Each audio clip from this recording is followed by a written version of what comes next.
Have you got a Premier League team? Yeah. Who? Not sure if it's too popular here in London, but maybe I should keep my lips sealed. I don't know. Oh, come on, tell us. Liverpool. Oh. Yeah. Oh, have you got any words of advice for your man Arne Slot? Patience, keep trying, and I'm sure they'll do well at eventually and come back in good shape. So where do I see this one going? I think I'm talking myself into a Jack Draper win, but I'm going to do it over 3 sets. Maybe a tight third set, maybe another 7-5 or 7-6 for Draper in the third. Look at that number, by the way. It looks really sad, doesn't it? 24,999. Looks sad, looks bumpy, looks uneven. We need that. Ah, there we go. That's what it's all about. 25,000. Welcome to the party. And just to celebrate the moment, Coco Gauff mishits a forehand in classic style.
And I'm a friend of the show.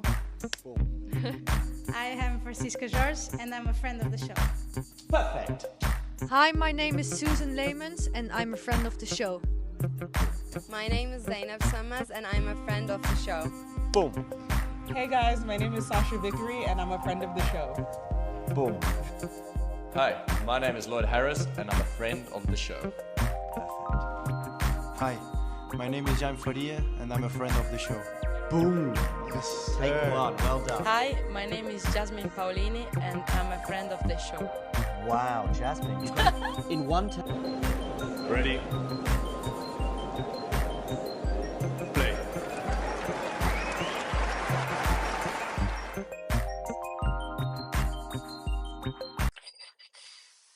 Hello everyone. Welcome in to this watch along of the round of 32 in Cincinnati. We've got Daniil Medvedev against Nakashima. My thoughts heading into this is going to be Medvedev in straights. He's got a 3-0 head-to-head. 2 on hard, 1 on clay, 1 at Indian Wells, 1 in Madrid, and 1 in Brisbane. Most recently, which was 1 in straights. This is a watch along. We don't show the match, but I've got live commentary. So I'll be telling you everything you need to know. Shot breakdowns, score breakdowns, stuff like that. So feel free to tune in. My stream is definitely going to be a point behind, but that's okay.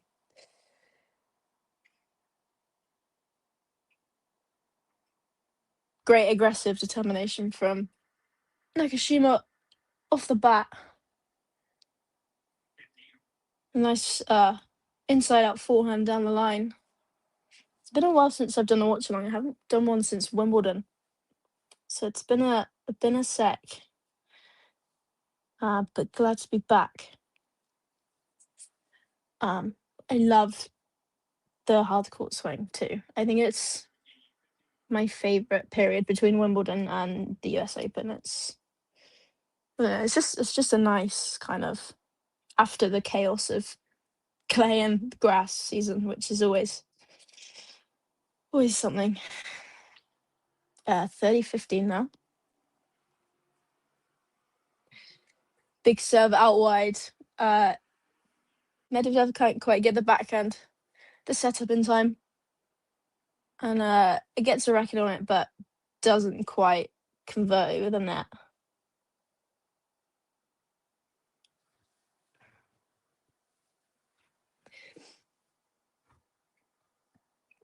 Another great serve from Nakashima out wide, and then changes the direction of play to take the first game and hold serve.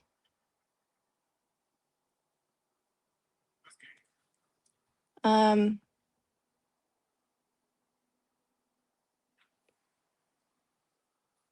very quick opening game, actually, but then I guess you'd expect that a big serving player like Brandon Nakashima.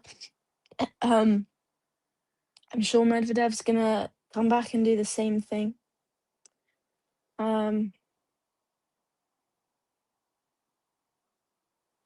don't know the temperature in Cincinnati right now. Let's take a quick look.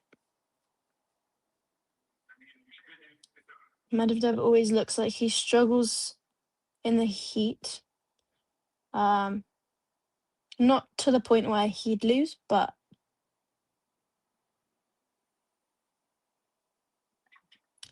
it is 27 Celsius, which is pretty warm. It looks sunny. A double fault to kick off Medvedev's serve on this the second game of the match here.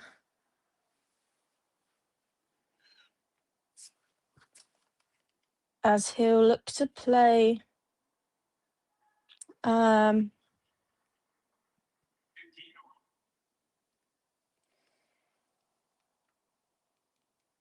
probably what day is it today? Wednesday. He will probably play Musetti next round after his win against Michael Zhang. Cheng. 35 up now. Redemption after the first double fault. First serve, first double fault. Great serve towards the tee there. And Nakashima's return flies long. 45.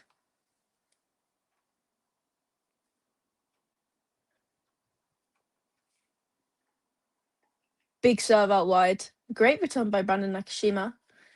And a close backhand cross court. I think he hoped it just clipped the line, but it went just wide. Not by much, probably a couple centimeters. But that's all you need.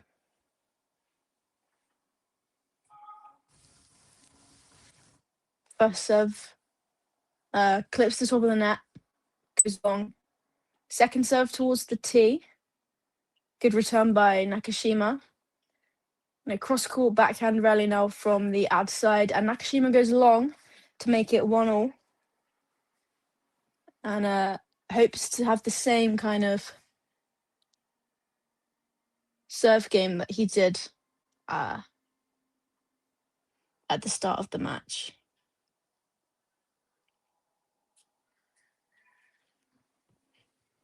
An 80% first serve percentage after his first game. 67 for Medvedev. Not too bad.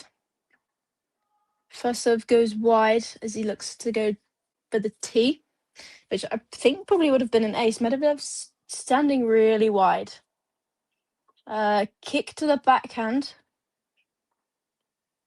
Back in a cross-court rally on the ad side. Slice backhand from Nakashima.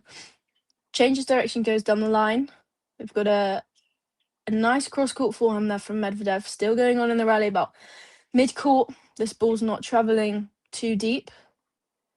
First to make the error. Oh, a really nice backhand down the line there from Nakashima. Great defense from Medvedev. That build shot from Nakashima mid-court wasn't great. Straight back to Medvedev. And Nakashima makes the mistake. Because love 15. It was a nice long rally there. I wasn't counting the shots. But probably, I don't know, 20, 30, 26. There we go. 26 shots.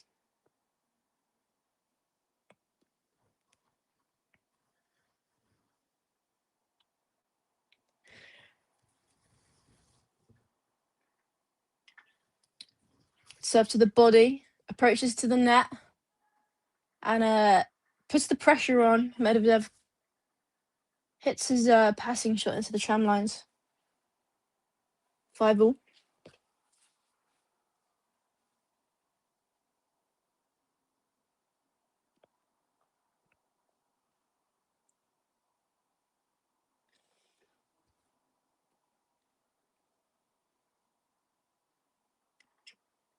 First serve into the net, looks to be going towards Medi's backhand.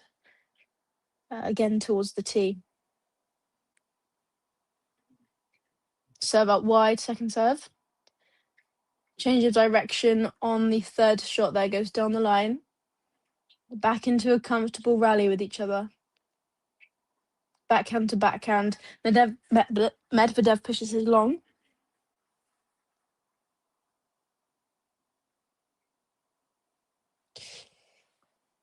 Hey, Sport and Politics. I'm good. How are you? I have been playing a lot of tennis, actually. The weather's been super, super nice. Almost too hot. But season's nearly over. I've got one more match left. But no, things are going great. How are things with you? First serve, long, look to go to the tee towards Medvedev's forehand. Again, he's standing really wide. I mean, like, in line with the middle of the trams, kind of wide.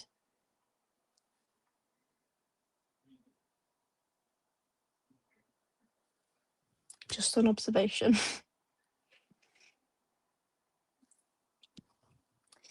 It is hard to predict. I mean, going off yeah, going off of the head-to-head, Medi's 3-0 up, 2 on hard, 1 on clay. But Nakashima's form's been great. You know, he had a semi-final and then obviously the final against Ben Shelton. Agree, rolling back the years. But I think experience-wise, I mean, yeah, 57-43. I mean, it's pretty close. I think on paper Medvedev should again win in straights, but agree, totally hard to predict, especially based on recent form with both of them. I mean, Medvedev. Hold on, let me have a look. Honestly, I haven't been watching much tennis, which is quite bad. But I haven't had time. It's been busy.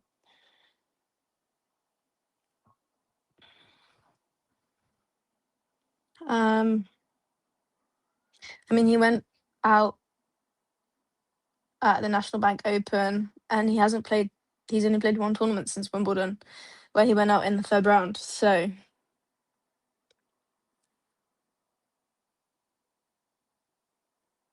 whereas Nakashima has had a more chance to play and be better results. So,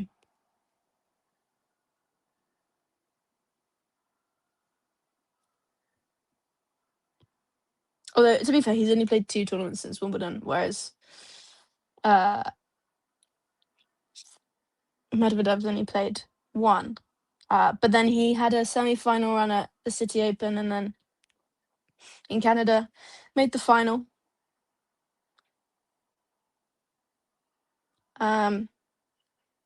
He's also he was playing in the doubles in Cincinnati, but him and Robbie Cash lost.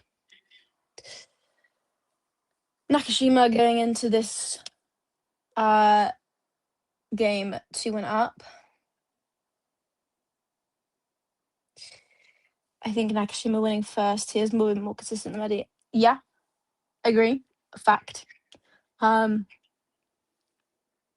then you can't really write Medvedev off. Unfortunately, I mean, again, age. I mean, there's a 5-year gap between them. Nakashima's 25, Medvedev's 30. And Nakashima's freshly 25 as well. His birthday was at the start of August. Again, he's been on such a good run, so very hard to predict.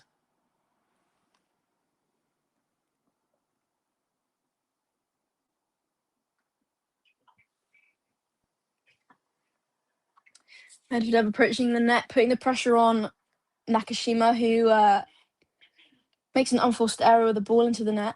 Medvedev goes 45 up.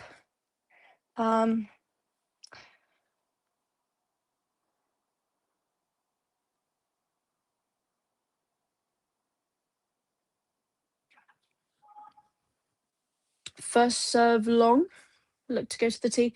See, Nakashima's also serving wide, but kind of in line with the inner tram, whereas Medvedev's quite extreme with his stance. An exchange of backhands on the ad side, now switched over to the juice side. Change of direction from Nakashima as he goes down the line. Inside out forehand play deep. And a great down the line forehand from Nakashima there, right on the baseline to save that the game point.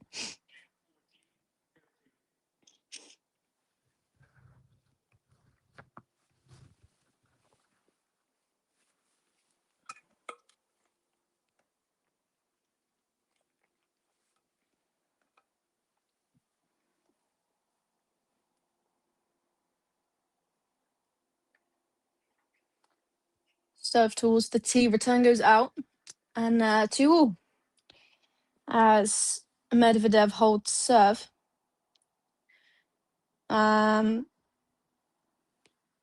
Mira Andreeva went to a tie break on her second set. But she went through just.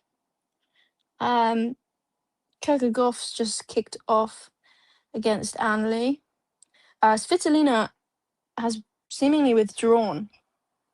I haven't seen a statement or anything. I'm thinking injury, maybe. Joao Fonseca has also withdrawn.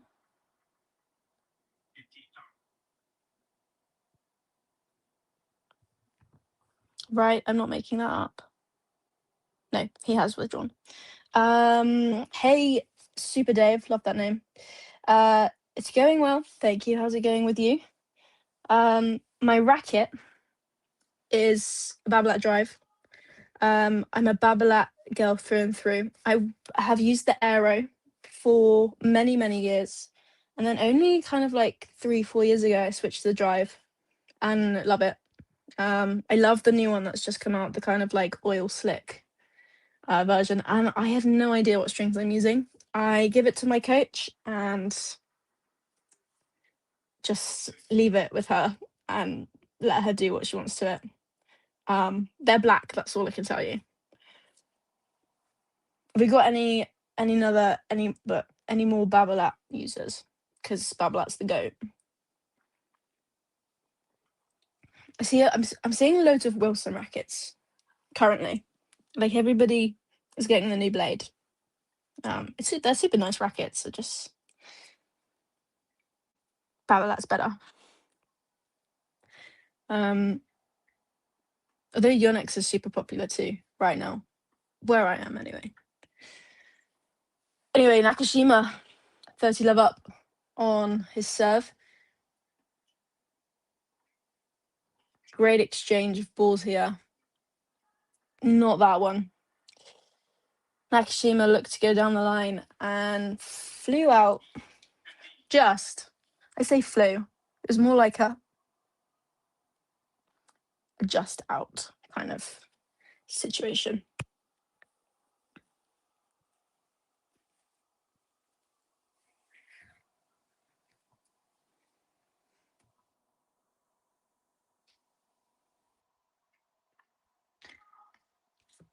First serve, let's go down the tee, but was just long, probably like a good inch and a bit long.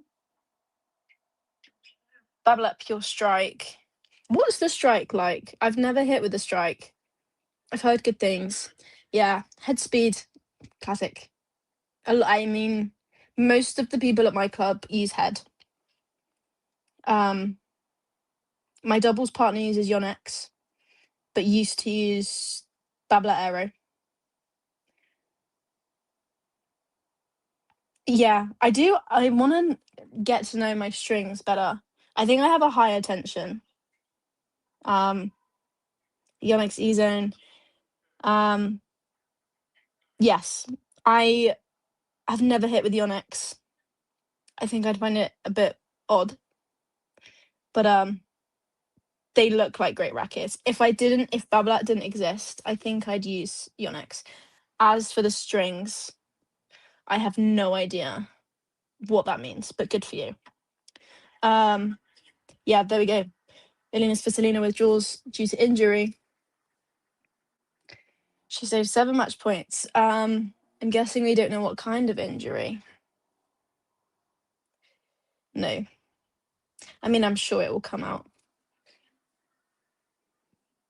One more try.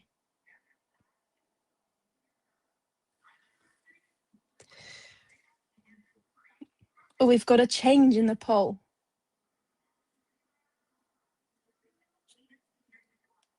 A 61 to 39.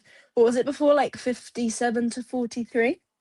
So some Medvedev warriors have found their way to the poll, by the looks of it. Babolat seems to be the best for getting easy power.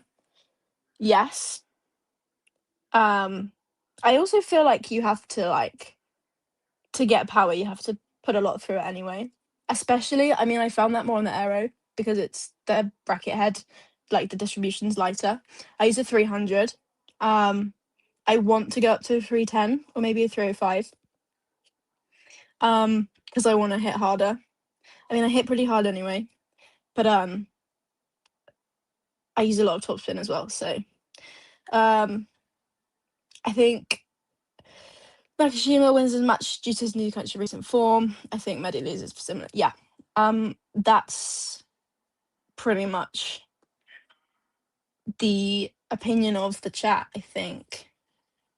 I still think Medvedev might cling on, but 33 of the top 100 are using Yonex, then Wilson second. Interesting. Do you know about the ATP? Not a lot of. Well, I say that. I was going to say I don't see much Babolat. I see a lot of Wilson. Evidently a lot of Yonex. But not. I can't think of many players that use Babolat. I mean, Alcaraz, obviously, but like female players.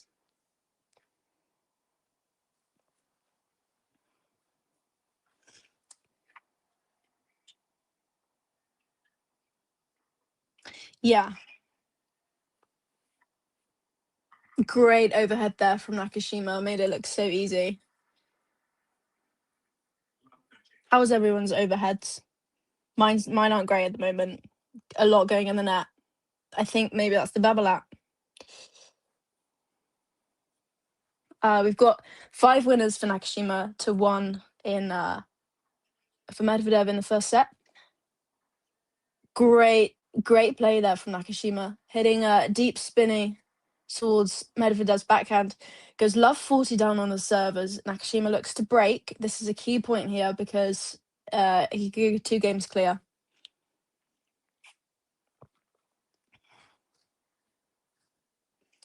63-37. Okay, we're increasing, which is interesting as Nakashima is on break point number 2 of this game.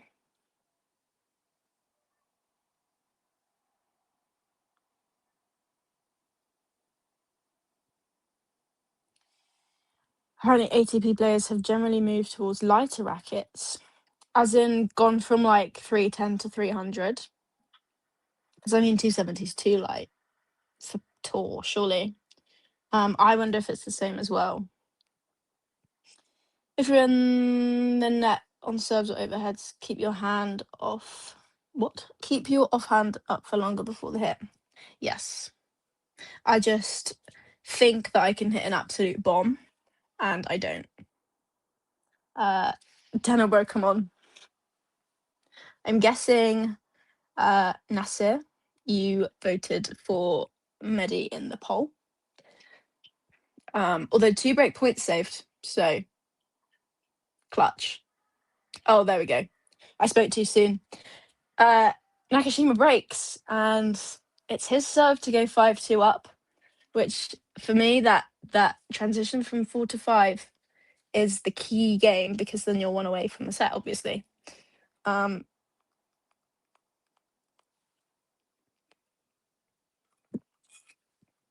think I think I might have to change my prediction. I always do this. This always happens. I'm going to wait till the first set's over.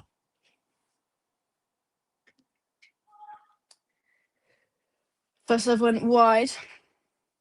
The interesting thing about Medvedev's position to return is that when Nakashima hits a wide serve, as he just did, the court opens up, as it did, and leaves a nice line for Nakashima to hit. Great exchange of rallies there. Great defense from Medvedev as well. Covering the court super well. Nakashima beat Hodar last week, season 4. Yes, did you see? I think it was Hodar with like a bag of shoes he took them onto court. Like, I don't know, there were probably like 5 pairs in there. I saw it on but I can't remember, Instagram or something. Top 180p. 25 U's Wilson, 25 U's on X, 21 U's head and 7. See, that's close. Whereas I reckon the WTA is like so different. That's a cool stat. That's a cool stat. So I'm guessing, I mean, Medvedev uses Technofiber. I can't think of anybody else who uses Technofiber in the top 100. Yeah, bag of shoes. Probably. But why take them onto court? Maybe he was told to. I don't know. Interesting either way. Great defense from Nakashima into offensive determination. Changing. Ooh, a nice little drop. Well got from Medvedev and a fantastic lob from Nakashima to go 40, 15 up. To go 5-2 up. Who will win?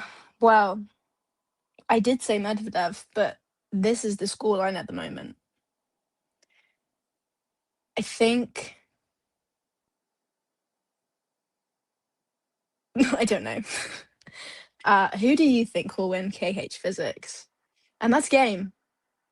This is turning out to be a different match than I thought it was going to be. I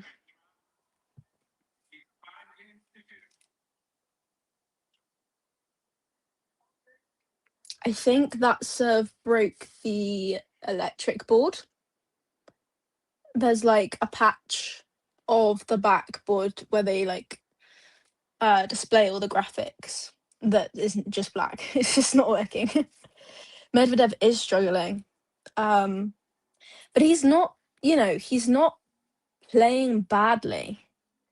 Nakashima's just playing better. WTA reversed. 35 use Wilson, 33 use Yonex. That's still pretty close. 13 use Bubbler and 11 use Head. Wow. I wonder what because I mean, if you go back like what, 4-5 years, Yonex was like, it would have been the 11 of Head, right? I wonder what the boom was. I mean, Kyrgios had Yonex for the Australian Open when he won with Daniil, didn't he? This is a good opportunity for the Americans at the US Open. Agree. I mean, you've got Ben Shelton, who won in Canada, Nakashima, who's on fantastic form. I mean, he could even, I don't want to jinx it for him, but could win here. Daniil's going to lose, you think so? I mean, it's looking that way. The board is still broken. It's gone green now. Oh no, it's the ace broke the board. I wonder if they pay for that. Binak should serve and volley if Medi keeps returning so deep. Yes. But not all the time. Great serve there from Medvedev, but Nakashima couldn't quite get the return. I love a serve volley. I mean, I think, wow, great serve from Medvedev. Wide, hits the charm. I think Medvedev, it wouldn't harm him to start playing more aggressive. As I said, he's not playing badly. Nakashima's just playing better, which isn't surprising given form and consistency, as was mentioned.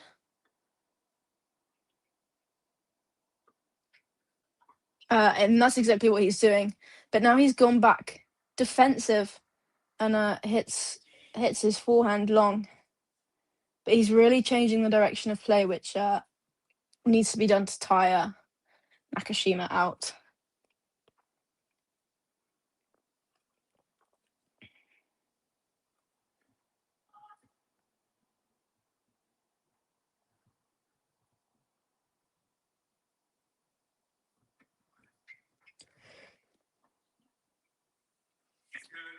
Another unforced error for Medvedev.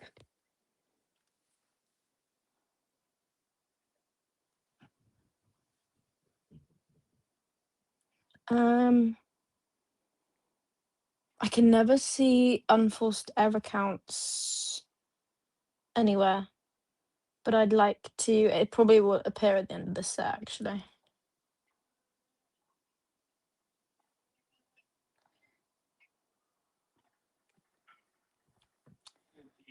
Medvedev looks to hold.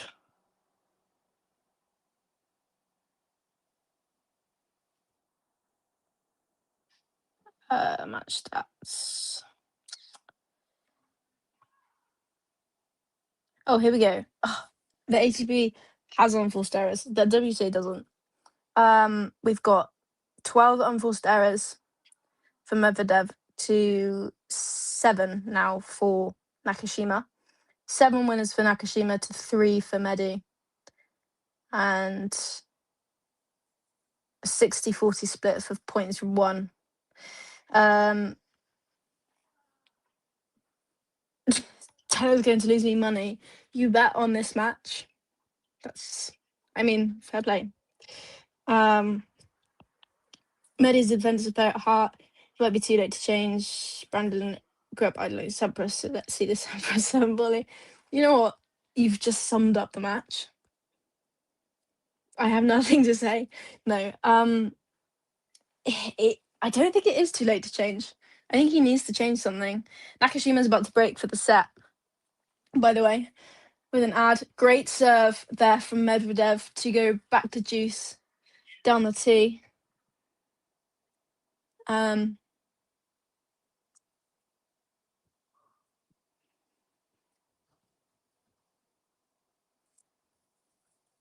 think if... Wow, what an ace. He's really utilising Nakashima's wide return position with serves towards the tee, and it's working.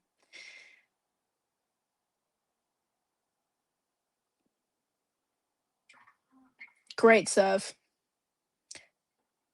Drive volley from three-quarter court. Great drop shot. Nakashima gets it, goes down the line, retrieved with another... Wow, what a point. Retrieved with the volley, and a nice overhead there from Nakashima. How many more minutes? I can go for like 15 more minutes, if that's okay.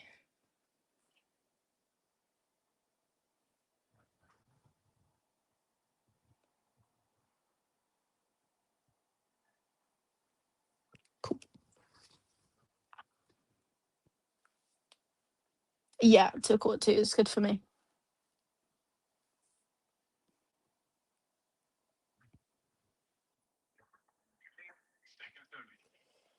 Let on that serve. Nakashima has just gone up to get the... Cool. Wow. What a reactional volley. I don't even know how I can describe it. Kind of like he was coming into the net and then the ball came over sooner than he thought and his racket was there, like at the right time, and just bounced off and hit the tram. Like, I would have called it out in a match, not in a cheating way. But that return was out. That's the only thing about playing club level, is that you have no umpire. So when you dispute over a line call, it doesn't end well.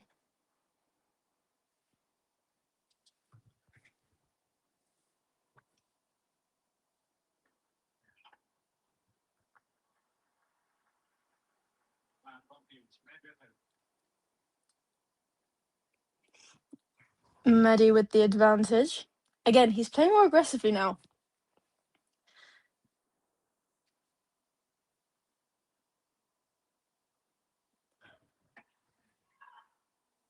Again, those serves down the tee, that was close, to be fair. It went wide. Another serve down the tee towards the forehand, though. And Nakashima approaches into the net and tucks away the volley really nicely. I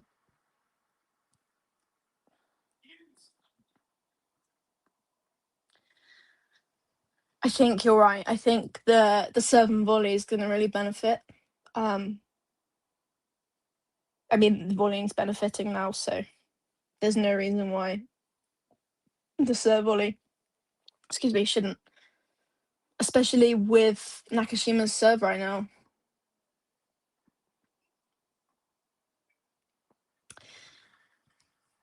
A long old juice. Medvedev is looking frustrated. I mean, he just wants to get this game over and done with, but obviously wants to win it because he's trying to save the set. Set point number 3.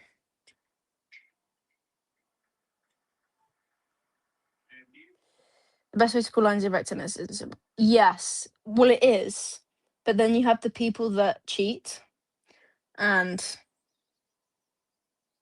don't do that, which is a real problem. And I've been playing tennis. I mean, I've played at a high level, and those people don't cheat, but club players do. I play that rule. Don't you worry. But yeah, it's super annoying, especially when you know that it was in and they call it out, or vice versa.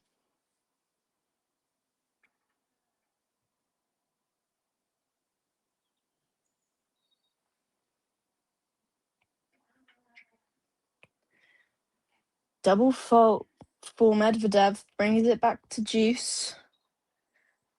If Nakashima Medvedev has 4 double faults, by the way, and Nakashima has 0. But yeah, his first serve percentage is still higher than Nakashima's. Make it make sense. Daniil's trash. He hasn't lost the first set yet. He's hung on to this juice. And that was an ace. And he's hit 4 aces in 7 games, which is pretty impressive. When Nakashima's on the returning end.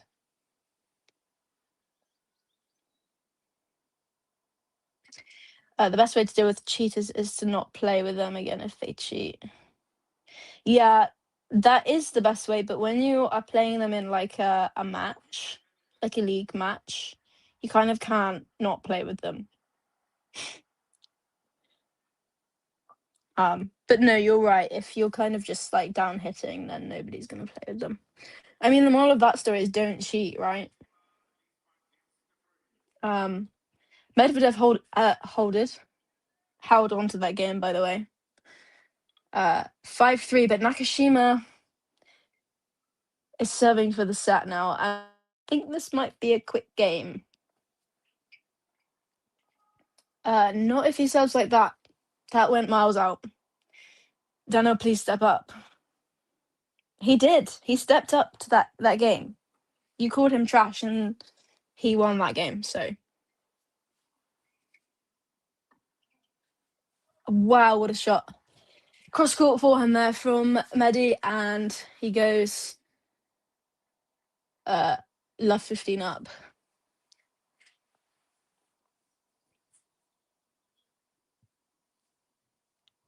Well, I guess if you've got money on, you just want him to just get it over and done with. I don't think I could put money on a tennis match unless I'm so sure, but then the odds won't be very, great. So I'd put £1 on and get make 5p out of it. Do you know what I mean?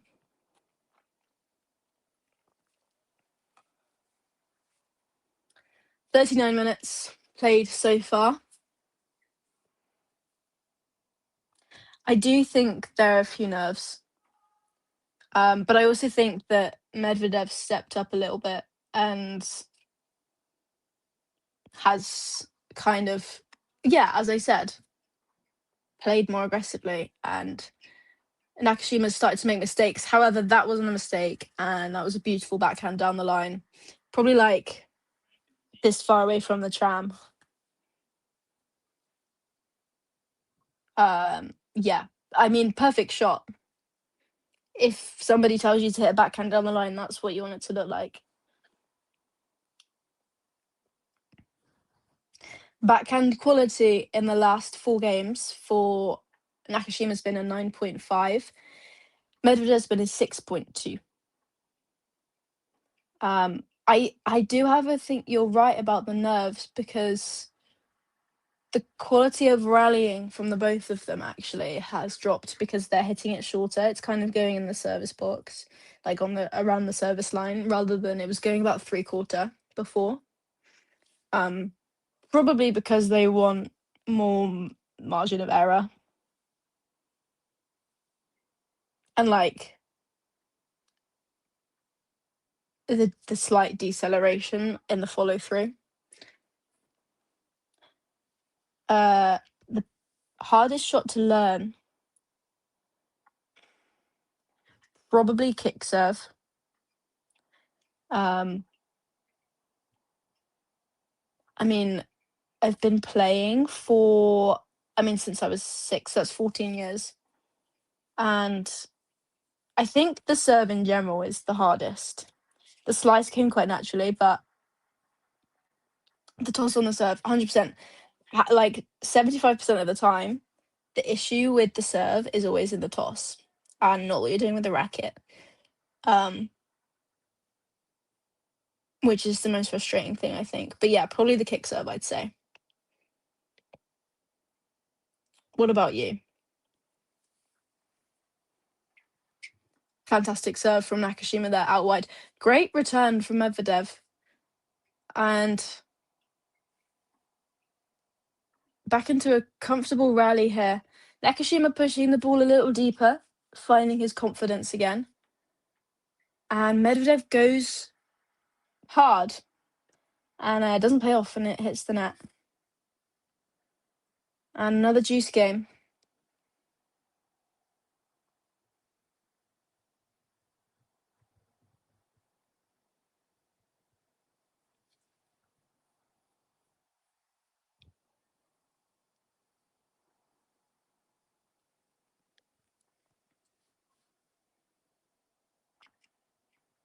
First serve into the net for Nakashima.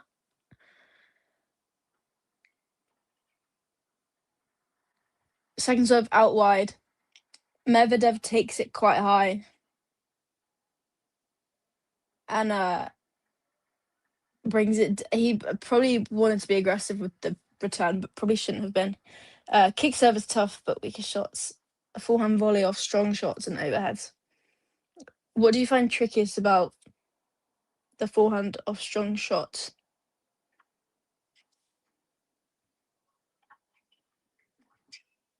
Great shot. Great shot down the line there to save set point from Medvedev. Forehand down the line. Nakashima got a racket to it, but it wasn't quite good enough. And then, yeah, overheads is the kind of same thing. Just don't want to collapse on it, I guess. I love a fast volley, especially on my forehand. Just put the racket there, bang. Although I guess if you're playing singles, you've got less kind of margin for error, wherein I play a lot more doubles, so. And volleying is a huge part of doubles, so. Both players.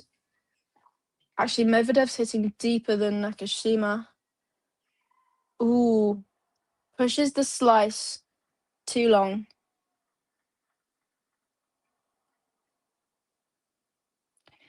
Defensive volleys on the backhand very good. Good. Seem to volley late on the forehand volley, mainly singles. Okay. So I guess you just want to I mean, it's hard to show and not tell. I mean, tell and not show. But everything in front. Just hunt the ball out. That's my advice from 7 years of coaching. But do what you want.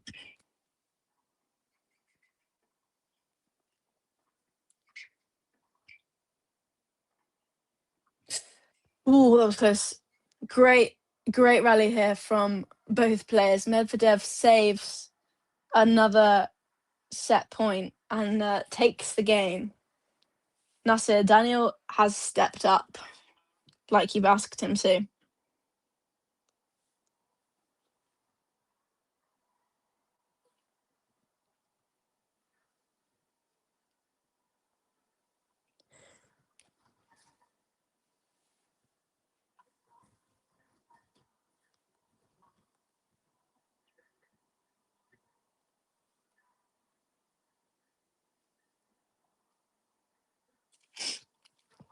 Let's check on other scores just for probably got one more game left before I have to go.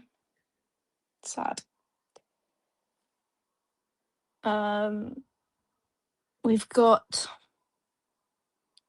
actually most of them have been completed. We've got Kokogov leads 6-1. Marta Kostiuk and Sloane Stevens are 4-all in the first set. And that's all the singles that's happening.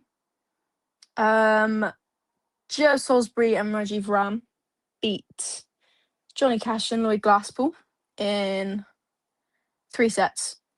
2 sets, 1 champ tiebreak. I didn't know that Arthur Ferry and Hiri Lehechka were playing together. That's fun. That's super fun.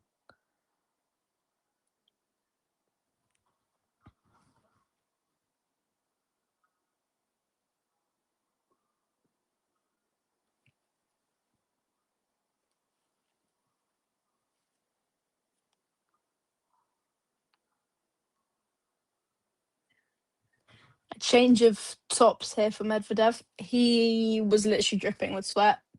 Again, was about 28 Celsius. I don't know what that is in Fahrenheit, like 90 something, right? And looks humid too. I coached them too, and I have been surprised at how difficult the backhand slice is. Yeah, agree. I find that a lot of players just want to chop at the ball, and it just kicks up. But I feel like once you have the slice, both forehand, backhand, yes, exactly, Sean. They you look and then you chop, and then it goes up, and they're like, "Why is it happening?" It's tough, but yeah, once you get it, you get it. Great volley there from Medvedev, being more aggressive, as he should be.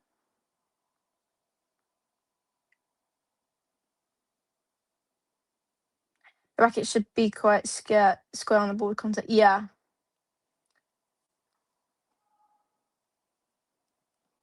I guess you want to I mean, the way I do it, I teach it, sorry, it's like you're pushing a bunch of books off a shelf with the strings. Slices of value once you get a feel for it, absolutely. Because you can go to drop shot and then, like scramble balls, you just play off a slice. And then you can put it into your volleys as well.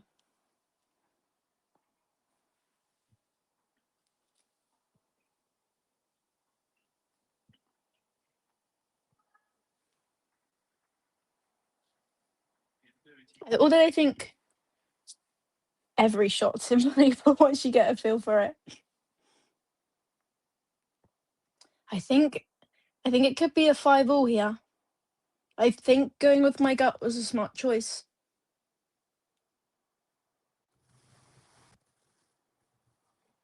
This is where Nakashima's going to take the set, and I'm going to look like an idiot. Although it's 45. Scramble shots. Emergency shots.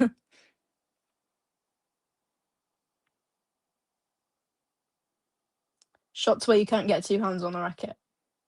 Or your feet in the right place. Which for me is a lot of shots. Lazy feet.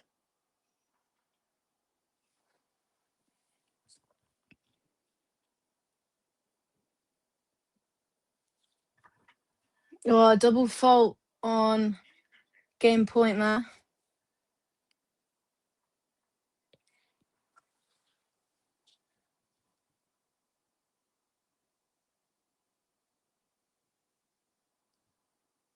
Six double faults now. But then he serves like that, and he goes to 5-all. And perfect timing.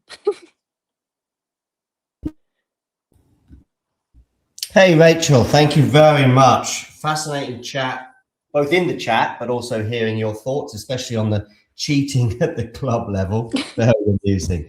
Fantastic 10 games that you've covered for us. Thanks very much. We'll catch up with you soon. That's okay. Thanks for having me. See you later, everyone. See you later. Take care. Okay, so what looked like at 5-2 and that incredibly difficult service hold that Medvedev had, it did look like the first set was going to be done. And yet, here we are, just a few moments later, tennis delivering as it often does, 5-all. I saw some suggestions that maybe Nakashima was feeling the pressure. I wonder if the psychological side of that 5-2 game, where I think Nakashima had a couple of set points, whether that carried over into the encounter itself. That can often carry over, can't it, into the next game. And I wonder if that had an impact. And of course, the other thing that I think might be playing on Nakashima's mind now it's back to 5-all, must be the head-to-head. Even if he's in a very different position on a very different court to where I think a lot of those 3-0 matches occurred, and also Medvedev too. I know some of them came on clay, for example. But yeah, it was probably the head-to-head that ultimately made me go for Medvedev. There was also something just a little jarring.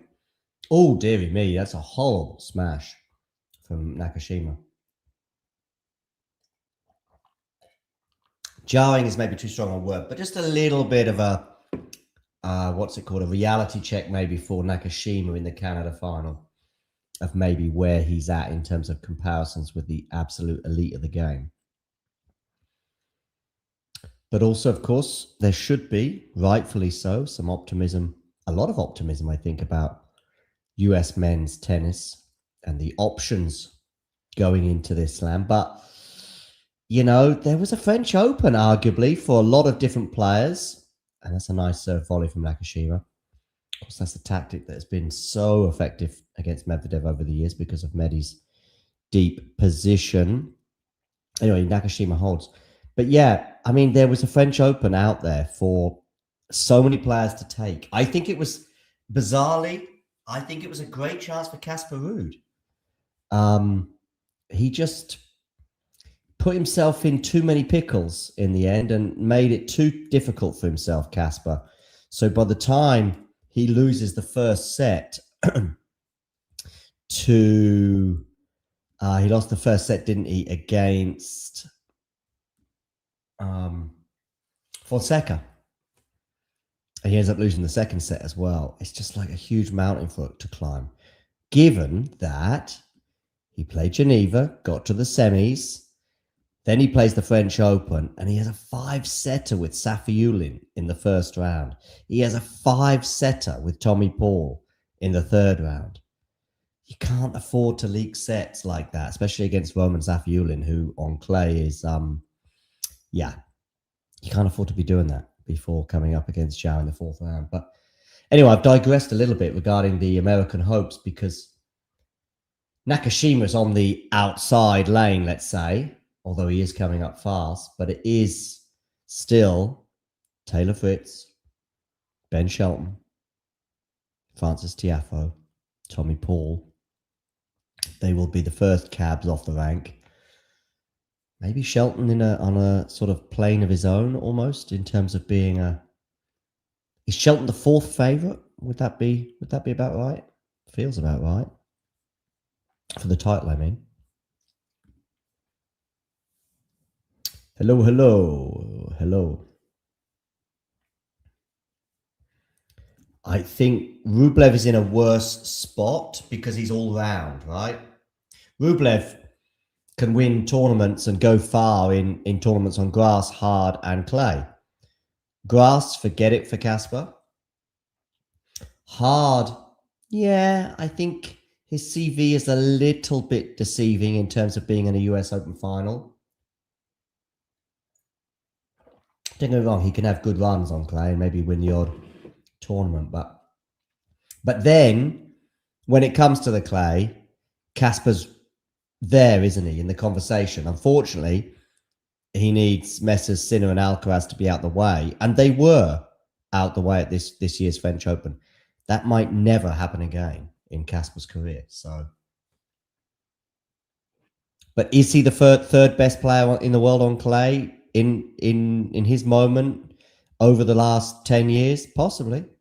Okay, I mean, maybe not over the last 10 years. You could have to include Novak. But over the last 2 years, 3 years, is he the third best player on clay in the world? Probably.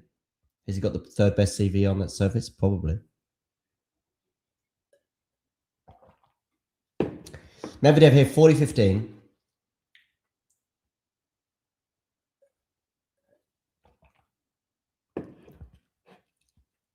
So we are set to go to a tiebreak. You're more than welcome to guess what I have had in my juice.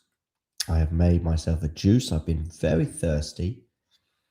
Also didn't really have enough fruits and vegetables today. Not been very healthy. So, what have I got in my juice? Of course, if you have seen my juice, which you may have done in the images that I have shared, then maybe there's a few clues there. That forehand from Nakashima, come on. 6-all and tiebreak.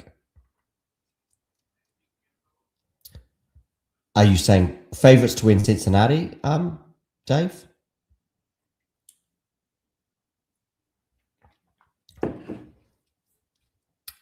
I'd have to look at the draw.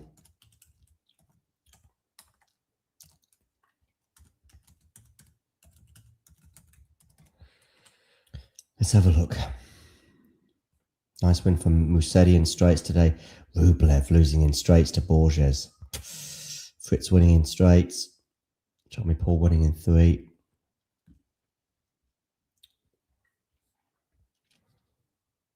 Zverev coming in through in 3 sets against Norrie, then straights against Atmane. Tommy Paul as well in the round of 16 now because he beat Vallejo in 3 sets. And also Hurkacz in 3 sets. So he's had plenty of time on court, Tommy, but that's often the case. But he's one of the fittest guys on tour. Yeah, Hodar very much in the reckoning, despite being 5-1 down in the third to Chapeau. Medvedev winning the first, sorry, Nakashima winning the first point of this tiebreak, so it's 1-0. Oh, Caboli through against blocks, big bad blocks. Tarante through in straights against Landalusa. These are all round of 32 clashes, so every player I'm highlighting is in the round of 16. Got Mensik in the round of 16, who came through in straights against Hichikata. Artafis, good 3-set win for him over Yuri Lahetska. De Minaur knocked out Ferry. Fritz, as I highlighted, beat Merida. O'Connell's got the walkover, hasn't he, against João Fonseca. Fingers crossed that João is fit and firing for the US Open. Borges is through. And still to come, we have Jaime Faria against Adam Walton. Musetti against Zheng. Tien Tiafoe. You can tip Tien, sure, as being a top 3 contender in Cincinnati. But Tien's draw is going to be Tiafoe, followed by probably Felix. Don't like that draw. And then Musetti or Faria. Or Walton. 2-1 Medvedev. So for me, I'm looking at the top half in terms of the winner of the title. Fritz, De Minaur, Fils, Mensik, Hodar, Paul, Zverev. I think, if I've got my maths right, they are all in the top half. Yes, they are.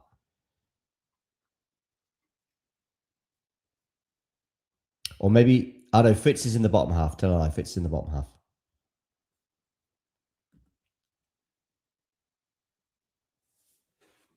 No, probably not. Neither watermelon nor cucumber are in my juice. You can just guess isolated ingredients and I'll tell you yes or no. I'm going to sip it off camera so you can't see.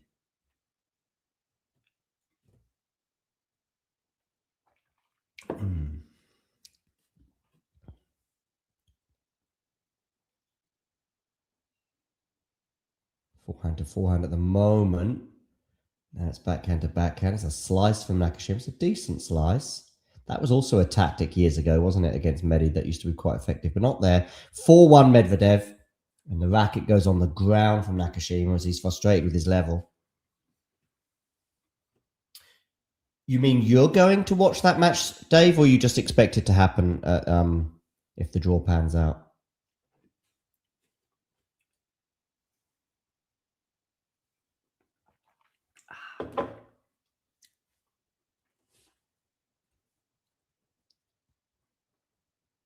Good serve down the tee. Medi should... Oh, no, not necessarily. Oh, lovely Medvedev. Lovely volley. Very creative. Sorry, lob. Very creative.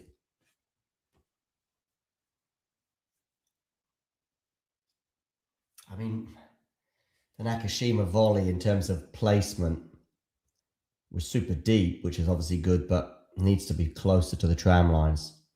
And so it is 5-1. Change of ends. Yeah, I think Zverev versus Hodar is likely. Let me just have a quick look again at the draw.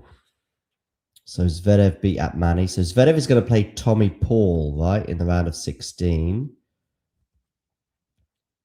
And then, so actually, that's a pretty stacked mini section, isn't it? Zverev against Tommy Paul, Hodar against Kaboli. You know, we could see a French Open final rematch in a quarterfinal in Cincinnati. We could see Hodar, Tommy Paul. Or we could see Paul again. I'd say Paul Kaboli is unlikely. But obviously, Zverev, Hodar, very likely. Or very possible. I'm not sure that Zverev beats Tommy Paul, but we'll see. 6-1. Loose forehand there from Nakashima. Yeah, I think Fritz is in the bottom half, yeah. And Tien is definitely in the bottom half.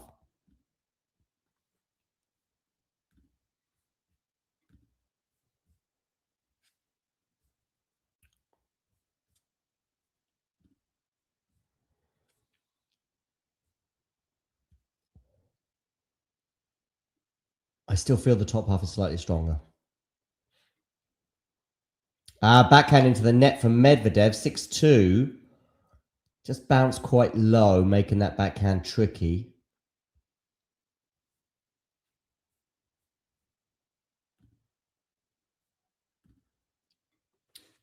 Pretty long set, this.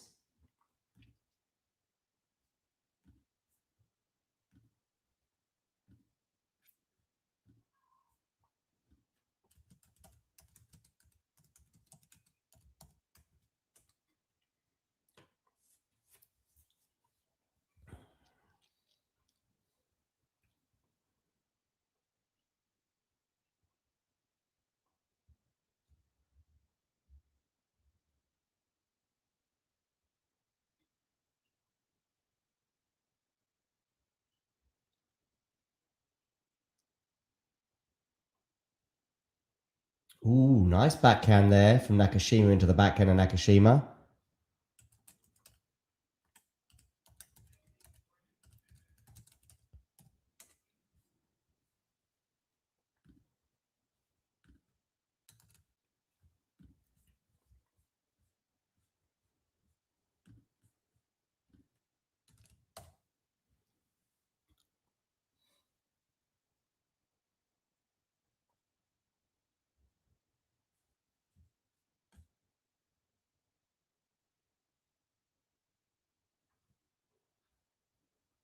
Good serve down the tee from Medvedev. Finally gets over the line. And well, Nakashima, again, that 5-2 game. That's what it's all going to be about, isn't it? I think. We will take a quick break and we'll be back with you in 2 minutes with set number 2. Hey, thanks for taking the time to, well, you haven't got any choice, actually. I'm just talking at you, if you like. But I'm here also to present to you why I think it's not a bad idea and not that expensive as well if you become a member. And this is how you can do it, and this is what you can gain. So if we look here at the Talking Tennis sort of home page, if you like, on YouTube, we can see this little button here which says join. It is also pinned in the live chat as well, and you can also, I think, see it just below most of our videos, certainly the live ones and so on. Now, why is it a good idea to join and become a member? Well, in the live chat, you can add little funny things, you can add emojis and all sorts of things, but possibly more importantly, you can get to access some live videos, such as this one here, where we look back on the last sort of few moments from the Billie Jean King Cup. So there are little bonuses such as this one, but there are many, many more. And in fact, if we have a quick look at all of the members only stuff, I repeat, you will see very, very quickly some of the top stuff that we've had for members only over the last 12 months since the channel began. Remember, these videos are for members only. You can become a member from as little as about $2 a month, €2 a month, £2 a month, something like that. There are various different things. Oh, and by the way, you'll also be supporting the channel. So it's a win-win-win-win scenario.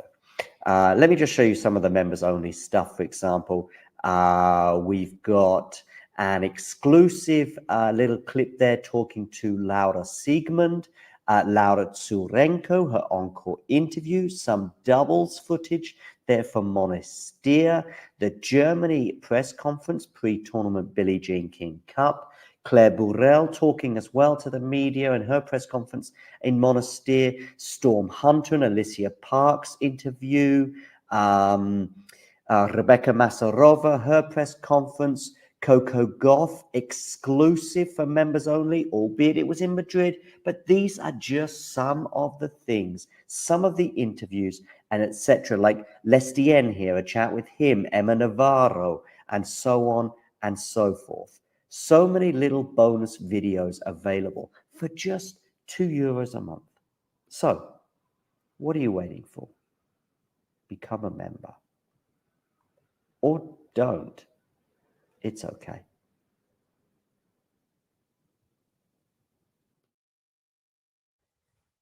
It's okay indeed. Although it's not really okay right now, as Dave is mentioning in the chat for Brandon Nakashima, who has, had a rough spell from 5-2 in that set, ultimately losing it on a tiebreak that was pretty one-sided, with Medi winning it 7-3, and he's also won the first point of the second set on his serve, 15 love. Nice serve out wide as well there, an ace, I think. Don't think Nakashima got his racket on that one. I played tennis yesterday on the clay here in Germany. Pretty miserable conditions in terms of drops of rain, but we managed to play a set. So, yeah, it was fun. Oh, has that landed out? Yes, it has. 30-15. Are we going Medi in straights from here, people? What watch along should we do tomorrow? Just having a look at these. So it'll be top half of men. So Zverev, Paul, Hodar, Kaboli, Feast, Dimonor. What about on the women's side? Round of 16.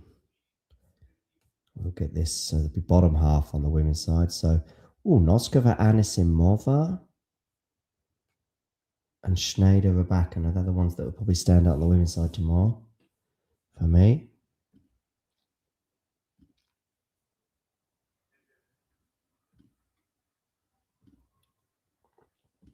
Medvedev holds for 1 love. Looking at the poll, unsurprisingly, heavily in favour of Medi right now.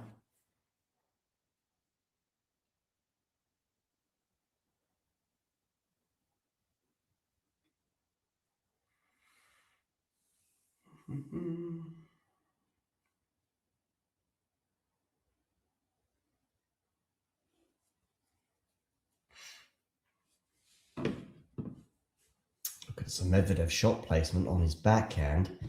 It's fairly obvious where he's going to go, but Nakashima can't always defend. So 1 love for Medi here. It's feeling like a straight sets win right now for Medi, bearing in mind he's only lost 1 game since 5-2. And if you count the tie break as a game, he's won 6 of the last 7.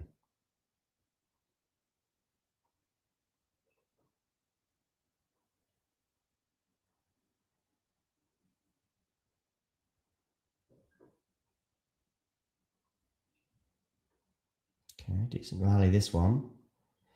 Both players playing with plenty of margin though. That's a bit short from Nakashima. Although he's got plenty of pace there. It's a nice backhand from Medi. And that's going to go long though, that backhand from Medvedev. Or was it a forehand actually? 15 love.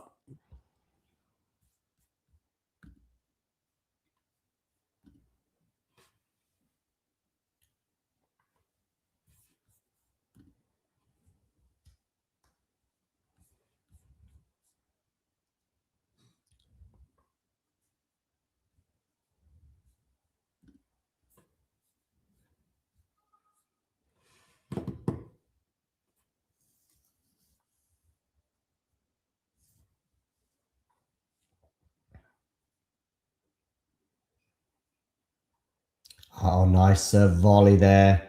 It's going to be a smash though, but he just put it away.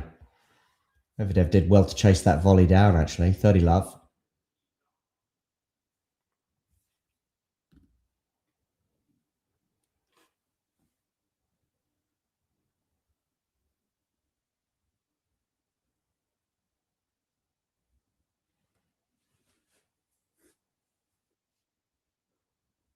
Good serve there from Nakashima.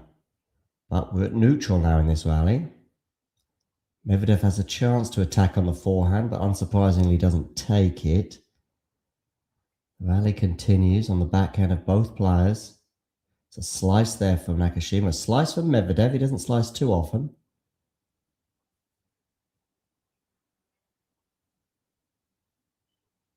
Oh, that's a nice forehand there, but not well defended in the end. It's a really nice forehand, but the angle and the shape that Medvedev got on that forehand was mightily impressive. 30-15.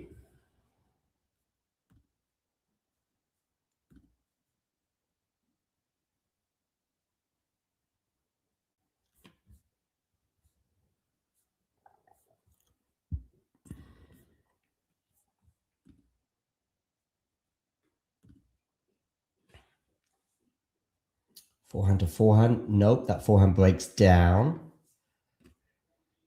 So 40-15.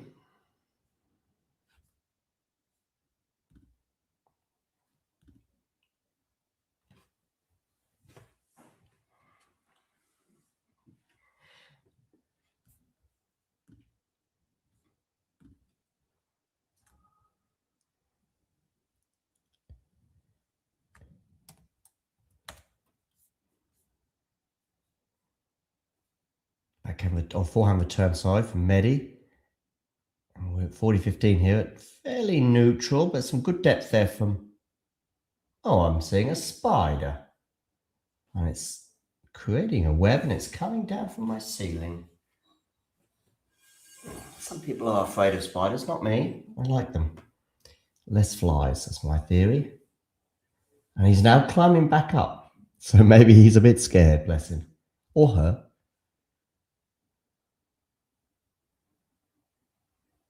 Anyway, it's on my ceiling now. 40-30. Medvedev, of course, spinning his web for Nakashima today, for sure. So you don't get that on tennis TV, do you? Two-hander, Dave, two-hander. One game all. And I'm very happy that that's how my backhand panned out. Put it that way. I'm not saying that my backhand is a strength. It's very much a shield. But, yeah. Is that Wayne Ferreira there, by the way, with Nakashima? Looked like him. They've got the telling on that get-up. 15 love here after a Nakashima slice goes into the net. Oh, I heard you talking about sort of difficult shots. I still think, just for beginners, right? Obviously, I totally get what Rachel's talking about with the kick serve, but you're not going to teach a beginner a kick serve. I still think just the serve in general is the most. If you've got someone, let's say, and they execute the serve pretty well, pretty quickly, in terms of their coaching or their learning experience, once they've got it, you're halfway there, right? Let's just say you've got a kid, never hit a serve in their life, and within a few weeks they're hitting okay serves, and within a few months you realize that they're hitting pretty big on their serve. The rest of the game is so much easier to pick up, right? I mean, sure, depending on how big they are. I mean, with talking John Isner and stuff, you know, we're maybe not going to have the best movement in the world, but it's what it is. There are trade-offs. 40 love there for Medvedev as I think he clips the line there. Yeah, close call.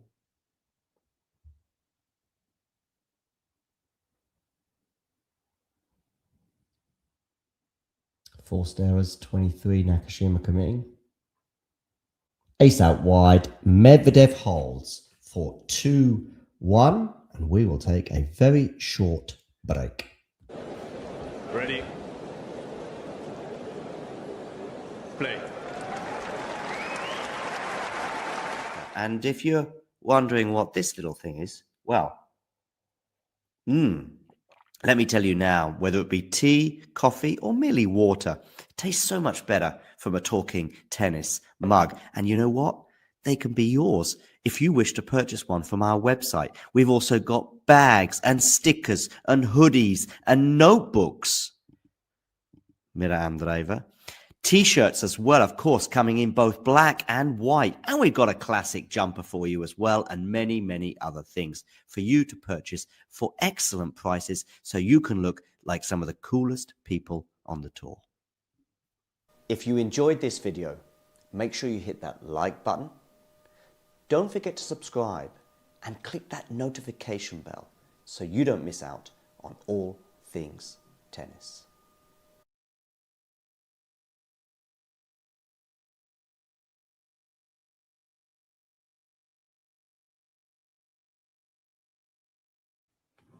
Boom, we're back. Hour and 18 minutes on the clock. Nakashima here serving second in this second set. 1-2, the 27 seed trails Daniil Medvedev. Of course, he's also a recent finalist in Canada. But a 3-0 head-to-head here for Medvedev was persuading me pre-match to lean towards the Russian, who is still comfortably inside the top 10. Let's have a quick look at the race, shall we, to Turin to see where Medvedev is at in regards to that race. He's at number 6. And yet it doesn't feel like an amazing year for Medi. So this is the race. I'm going to share this screen with you. So that's the race to Turin as it stands. I'm going to have a look at Daniil Medvedev's basically year. because I just don't remember it being that great. Where's he getting these points from? First round loss, or first match loss, I should say, in Canada. So he's not won a match since Wimbledon. And at Wimbledon, he went out in the third round in straight sets to Jan Struff. In Halle, where he's performed very well in the past, that loss to Altmaier isn't great on the grass, in my opinion. Made the semis at the Libema Open, losing to Maishak in straights. French Open first round, lost to Adam Walton. Italian Open made the semis, didn't he? Yeah, lost to Sinner there. Maybe that's where some of his points, or at least a huge chunk, will be coming from. Lost to Gaboli in Madrid in the round of 16. Monte Carlo first round, 6-love to Daniil Medvedev. Who remembers that? Second round loss, or second match loss, round of 32 in Miami. Of course, he made the final at Indian Wells. I had forgotten that. Big win over Alcaraz in the semis there. Surprising win for me as well. He also took the title in Dubai by virtue of a walkover in the final against Griegspoor. That was when he got stuck in Dubai, right? Pre-Indian Wells, like a few other tennis players. Qatar round of 16, Rotterdam round of 32. Australia, remember that fourth round loss to Lerner Tien, yeah. Brisbane, he won, okay. And that's that. So there's been sort of 2 or 3 big moments that I'd forgotten that he'd won the Brisbane title, for example. I forgot about that Dubai walkover in the final. So, yeah, okay. All right, let's get back to this match. Let's share the scoreline with you.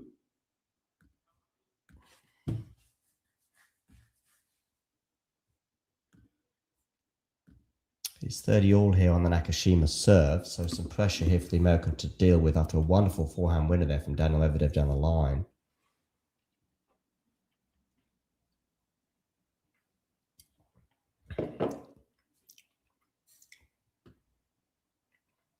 Yeah, right. Yeah. I mean, yeah, serving, returning. I mean, what percentage of points are just serve or serve and return? You know, on the men's tour, on the pro men's tour, are we looking at 50? Something like that?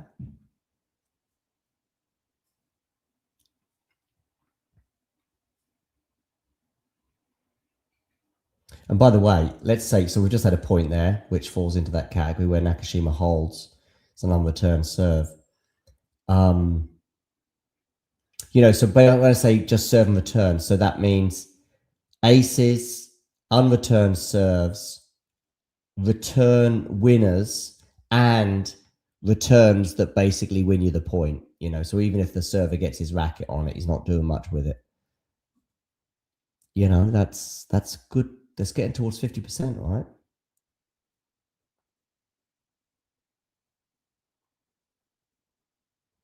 Plus, of course, if you're a decent server, you'd imagine your overheads are not bad. Not always the case. I mean, Djokovic is probably the best example of that. He was one of the best servers in the last 10 years. And the overhead,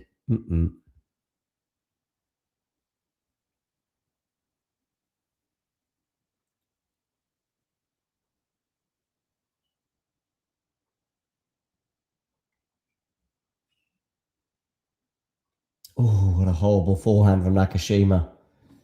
Gave himself half a chance there. Went big on that forehand and didn't make it. Kevin here asking me who's going to win. I can guess why you're asking me, Kevin. I can tell you what I said pre-match, which is that I thought Daniil Medvedev was most likely to win. And I still stick with that. Obviously, having won the first set and 2-all 30-love in the second. Not going to change my mind at this stage. Also, he's got the momentum as well. He's not got the momentum in this point, but doesn't mean he won't win it. In fact, we are now probably back at neutral. Nakashima was up in this rally. They're slicing away at the moment. It's going to be a long slice that's going to go long. Kevin doesn't know how this works. I'm guessing, Kevin, you're not a tennis fan. That would just be my guess, but yeah. But I will add, regarding what Rachel said in terms of the kick serve. Yeah, it is. It's a tough one to learn.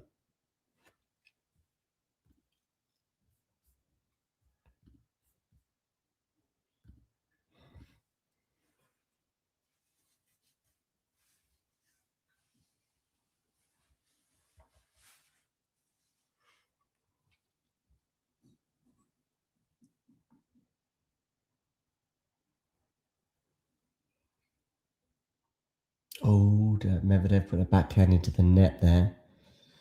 40-30.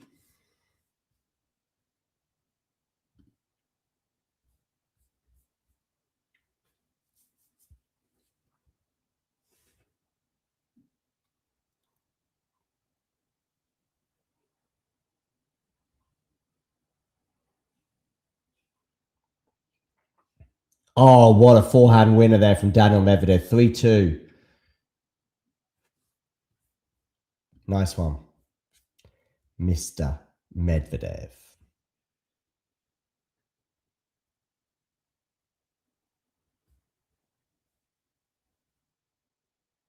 Look at that number, by the way. It looks really sad, doesn't it? 24,999. Looks sad, looks bumpy, looks uneven. We need that. Ah, there we go.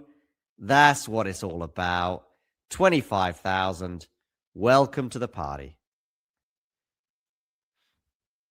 And just to celebrate the moment, Coco Gauff mishits a forehand in classic style. That was 6 months ago, 5 months ago. When did Svitolina play Gauff? It was in February, I think. In Dubai. I'm just trying to see where we're at in terms of our...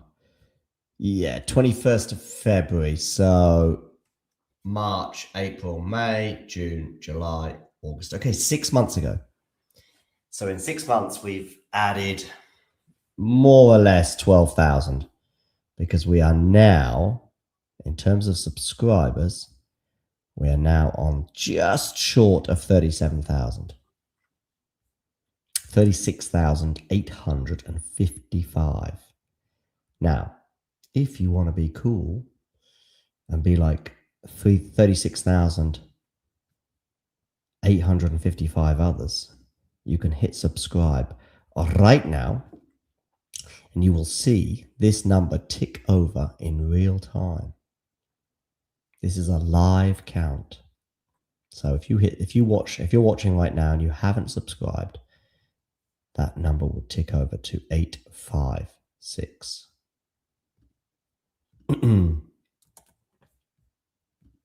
Meanwhile, Nakashima is serving at 2-3.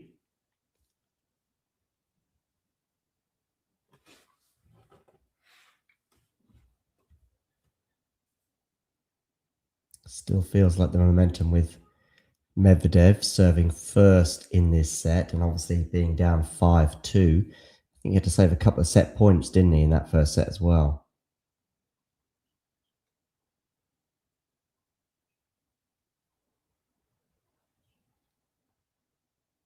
Forehand to forehand right now. It's a good forehand from Nakashima. It's not going to win the point outright, though. Now a couple of slices here from both players. Slices continuing now on the forehand of Nakashima. Good forehand there from Medvedev. Another good forehand from Nakashima. He should win the point from here. He's given Medvedev a chance to get back in the point, though. But that's a nice volley. Nothing Medi can do about that. 15 love.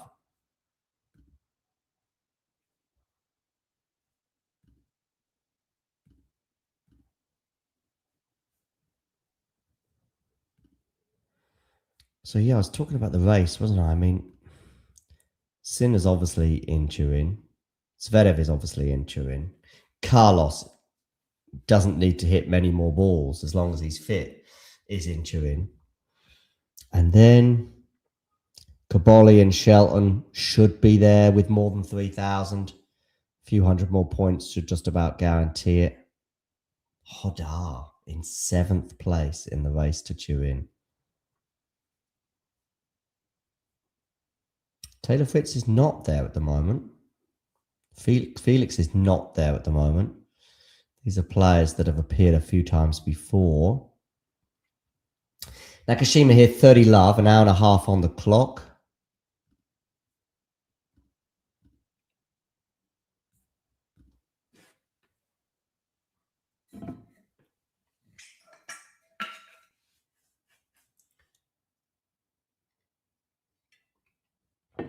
Any chance that Nakashima wins? Yeah, of course there's a chance.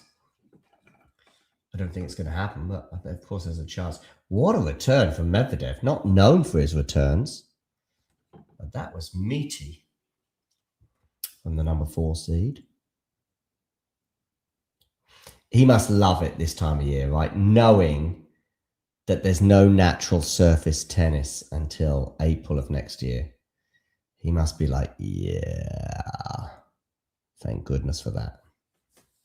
I mean, he's all right on the grass. And he's won a big title on the clay in Rome, but I'm still not quite sure how that happened.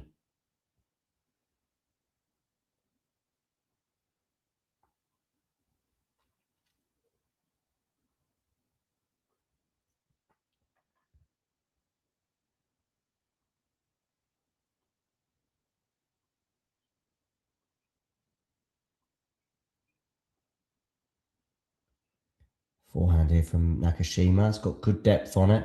It's going to go long for Medi, so it's 40-15.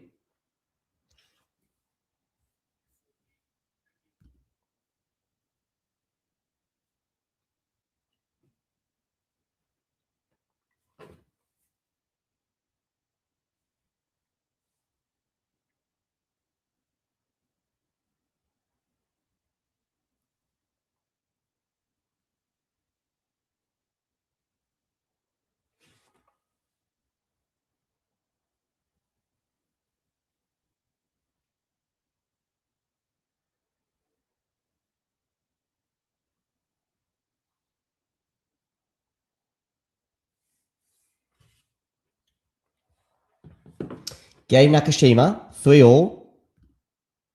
So despite my doom and gloom regarding Brandon's chances, he has held there. Thanks largely to that drop shot, setting up the volleyed winner.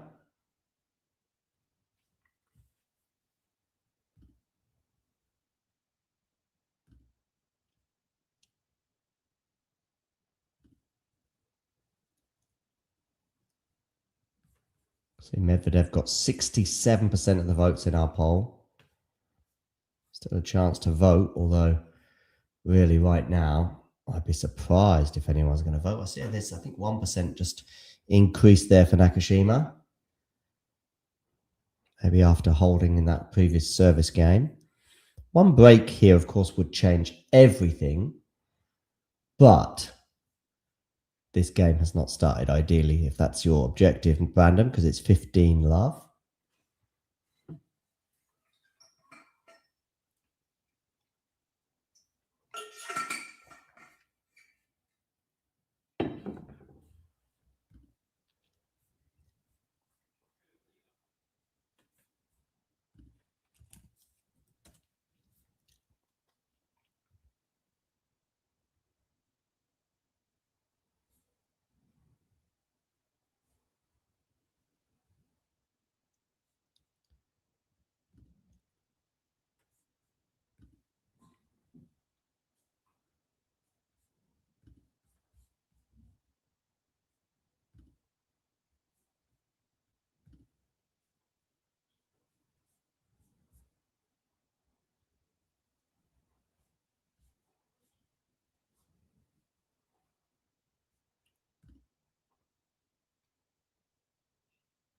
Okay, 30 love here in the rally. It's going to go long from Brandon, so 40 love.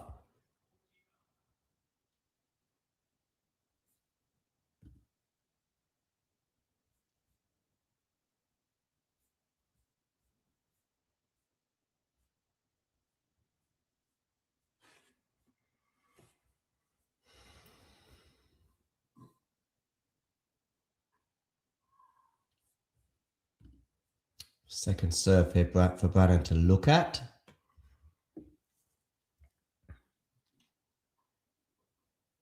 Good serve down the tee. 4-3. What is going on elsewhere at the Cincinnati Open right now? Well, let's have a look at some results from today. Nuno Borges has beaten Andrei Rublev in straight sets, 6-3, 6-4. The exact same scoreline. Taylor Fritz beat Medvedev of Spain, and Michael Zheng is out. He lost 6-1, 6-3 to the number 10 seed, Lorenzo Musetti.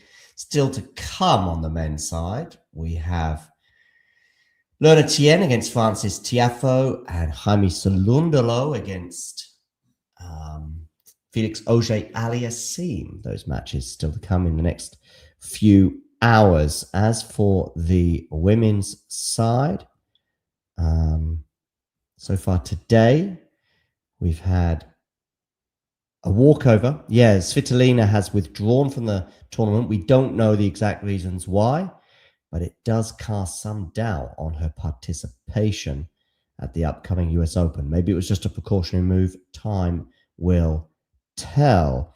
We had an easy win there for Madison Keys over Siniakova, 1-3. Miro Andreeva had a comfortable first set over Janice Chen, but was made to work for it in the second. But ultimately, the Russian prevailed 6-1, 7-6. She did have a couple of match points, I remember, on the Chen serve at one point in the second set, ultimately needing tiebreak to prevail. Coco Gauff is kind of in charge of her match against Adelaide. I say kind of. She won the first set 6-1, but she's down 5-6 in the second, albeit she's serving right now, but she's serving to stay in the set to hopefully, from her perspective, get to a tiebreak. Kostyuk won the first set over a rejuvenated Sloane Stephens, but Sloane is up a break 4-3 in the second. So perhaps we're going to a third set over there on Tony Trabert Stadium 3. What a name for a court. Cool. So that's bringing you up. Yeah. So this is the Svitolina sort of injury update, but it doesn't really tell us exactly what happened. But yeah, fingers crossed she can recover in time for the US Open, which will be getting underway in a little under 2 weeks. Okay, Nakashima here serving, and he's lost the first point here after an hour and 37 minutes. He's down love 15.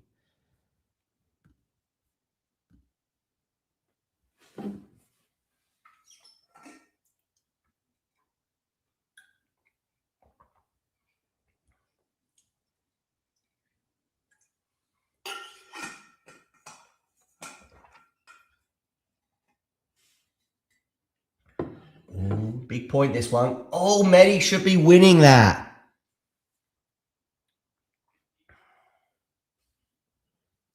He was well up in the rally there and had a tricky-ish backhand for the amateur. But for the pros and Medvedev on his strong side, should be winning that point. Anyway, 15 all. That's a huge difference, right? Love 30. And there's a hell of a chance to break the Nakashima serve and serve for the match. As it is, Nakashima's now just hitting on the turn serve, and it's 30-15. Yeah, there's Wayne Ferreira, South African. Former top 10 player. Former coach, of course, is Francis Tiafoe.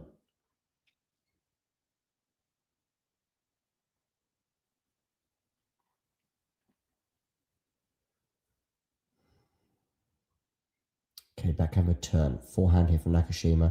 Forehand from Medi. He's going to miss that forehand, Medvedev. So 40-15.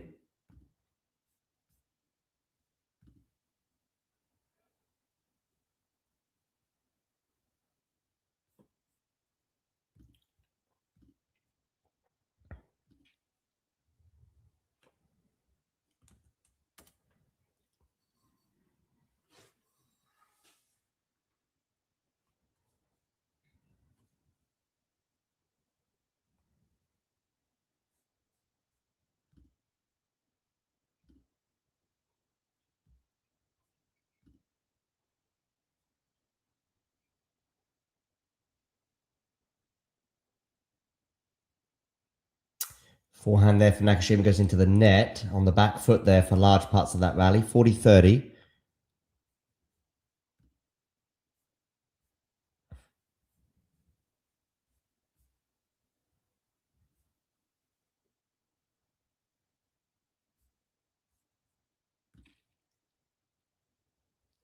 Keep voting in our poll. Don't hesitate. Click that vote button.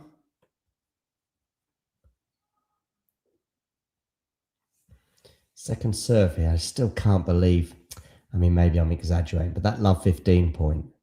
Massive, right?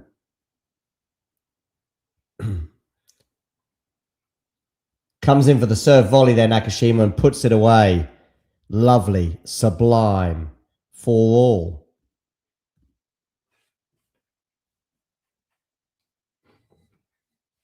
It's a good volley. Not the easiest. Good.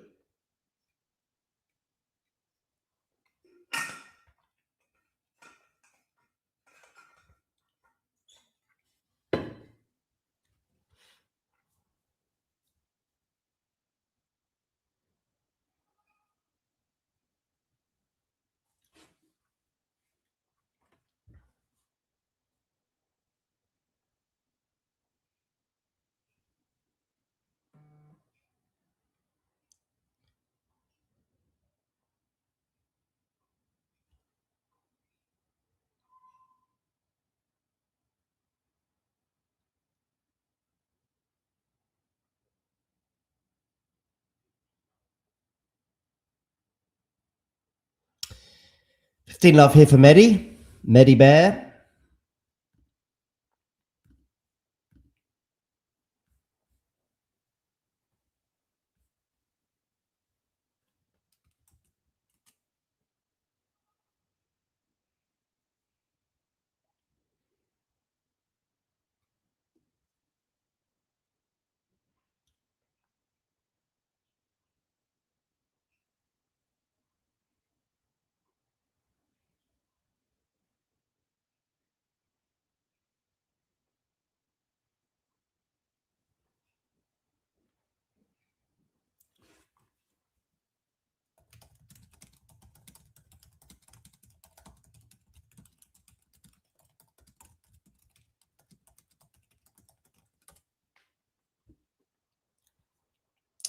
Nakashima there netting at the end of that lengthy rally. It's been quite a few long rallies today. 30 love.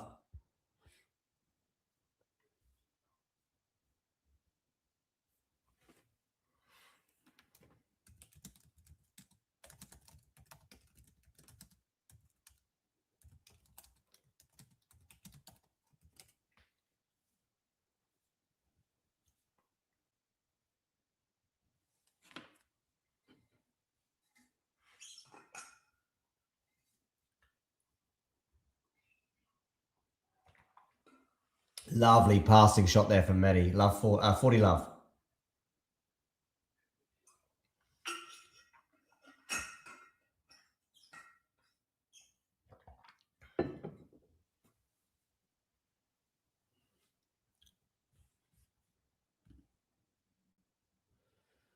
Oh, some breaking news. Kostyuk has broken back against Sloane Stephens, but Sloane Stephens now has some break points to regain that break advantage in the second set on Kostyuk. Medvedev is held for 5-4. When they return to the court, Nakashima will be serving to stay in the match. Coco Gauff and Anna Lee are indeed into a tiebreak, and it's Gauff who's very much in charge with that tiebreak. She has a double break advantage, or a double mini break advantage, I should say. 4-1, threatening to go up 5-1 before the change of ends. And Sloane Stephens has broken the Kostyuk serve. So she will now serve for the second set to force a decider.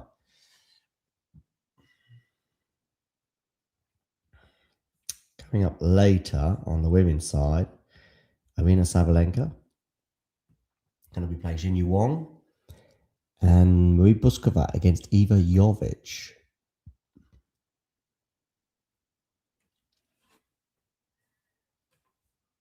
And tomorrow, Schneider, Rybakina, Noskova, Anisimova, and Keys Wong, among other encounters. So that's bringing you up to date with all things tennis. Who will win? I don't know. But before the match, I suggested Medvedev would win. I think the pedigree, the history at this tournament, and the 3-0 head-to-head, and even the nature of the Nakashima loss to Ben Shelton in the final in Canada just made me think that Nakashima's still got a little bit more to go before he's regularly getting to semis and finals of 1000s. He's just reached a 1000 final, but that was, of course, a tournament without Sinner, Alcaraz, or Djokovic. Who did he play en route to the final, Nakashima? I mean, don't get me wrong, he was a worthy finalist, but yeah, Hodar was the big one in the semis. Before that, Altmaier, Drogay, Rinderknecht, Darderi.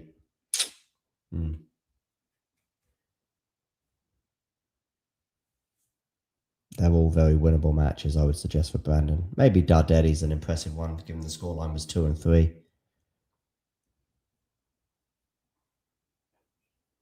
Ooh, dearie me, Nakashima got himself in all sorts of bother there at the net and ultimately put that volley into the net, and it's love 15. Now, the last service game, Nakashima was love 15 down. Medvedev gets himself way up in the rally, has a good chance to put a backhand winner away and contrived to put it in the tram lines. And what was a really big point, because love 30 and the way the game panned out, he probably gets a match point at some point. Anyway, love 15, second serve here. Backhand return. Nakashima. Medvedev had a chance to take advantage of that, but didn't. Low net coverage there from Daniil. But a forehand error from Nakashima. Not for the first time today. And now it is love 30.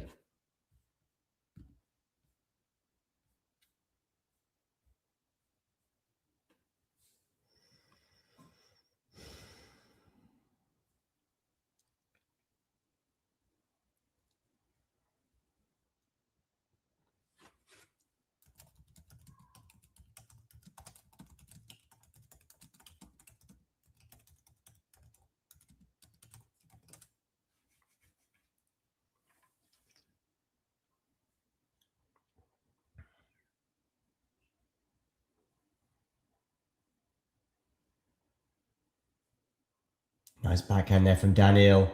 Daniil should win the point for mid. Does, going in behind Nakashima. Love 40, and it brings up 3 match points for Daniil Medvedev, the number 4 seed and former Cincinnati champion. Daniil Medvedev, 3 match points. Now, how are these match points going to pan out? Okay, we're into the rally here. Forehand there from Nakashima's going to be good. He should put this volley away, and does. Saves the first of those.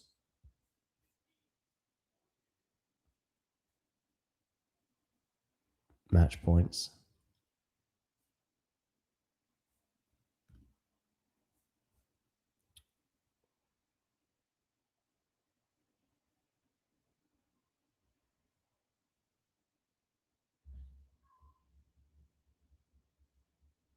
Just trying to remember when he won Cincinnati.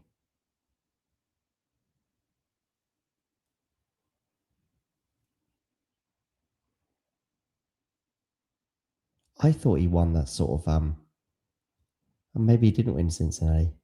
Oh, he did, yeah, in 2019. I thought he won that one that was sort of the COVID one as well. That I think was was it held in New York? Oh, backhand into the net there from Medvedev will disappoint him. 30-40. So 2 match points come and go for Daniil.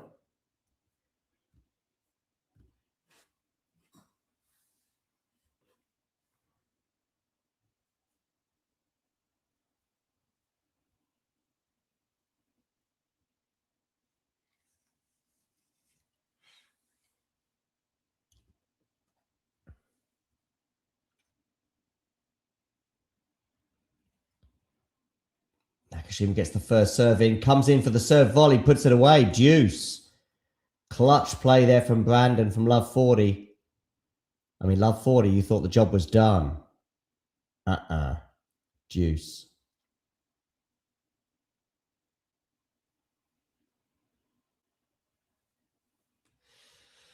Do make sure you hit that like button. And if you are new to the channel, hit subscribe.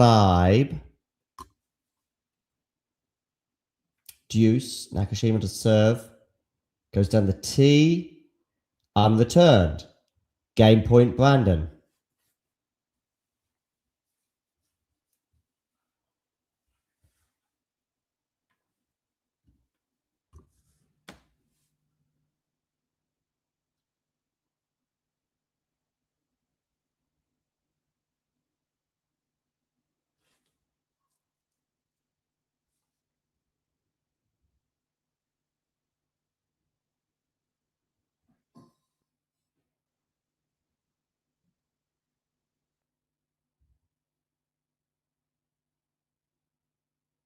Backhand return. Backhand to backhand right now. Forehand Brandon. Forehand Daniil. Okay, good depth there from Daniil. But Brandon's fighting. Surely Medvedev wins the point from here and does. Deuce. Okay. 3 match points for Medvedev have come and gone, and there were 3 match points all in a row. Love 40. I'm sure me and his dog. Is that even an expression? I don't think so. But anyway. Thought the job was done. But Brandon had other ideas. Anyway. Deuce. Good serve down the tee. Medvedev gets it just about back in play. But there's nothing he can do about that. When that first serve is landing in like that and Medvedev is so far back, not much he can do about it. Game point once again for Brandon Nakashima to get to 5-all.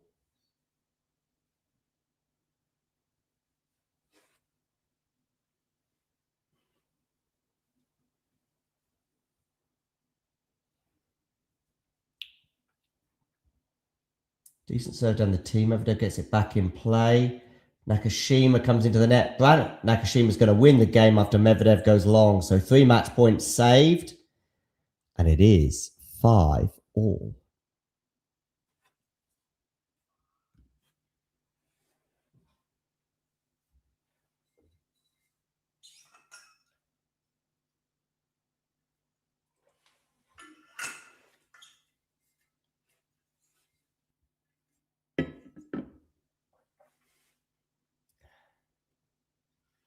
So, Medvedev to serve at 5-all in the knowledge that he's had 3 match points come and go.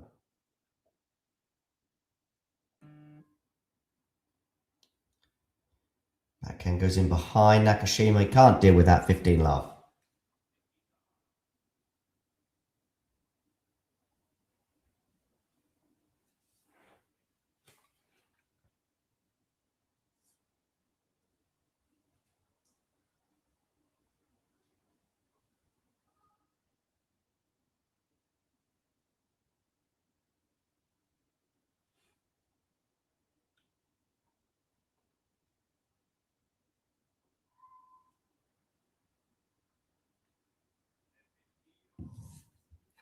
$15-all.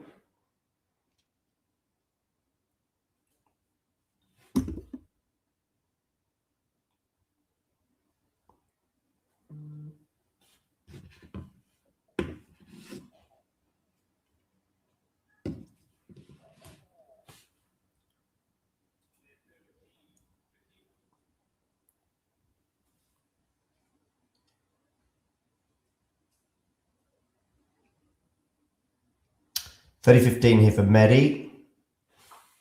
Serves down the tee, but misses the first serve.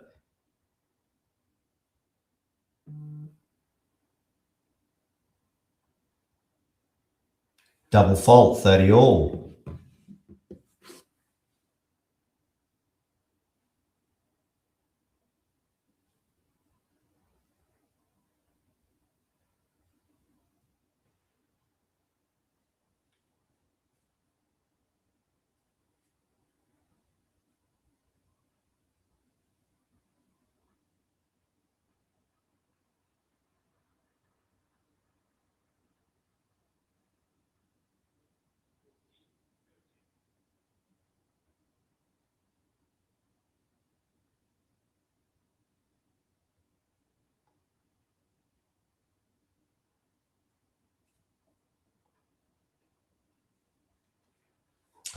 Okay, Medvedev gets from 30 all with a couple of quick big serves there to 6-5, so he does indeed hold. Once again, Nakashima, when they return to the court, will walk that tennis tightrope of serving to stay in the match. And that tightrope was getting particularly frayed in the previous game when he went down love 40. Saving those 3 match points, though, with some good serves and some good volleys as well. Ultimately getting out of the big hole that he'd found himself in with some clutch play. Now, he's going to have to go through it again, though, in terms of serving to stay in the match.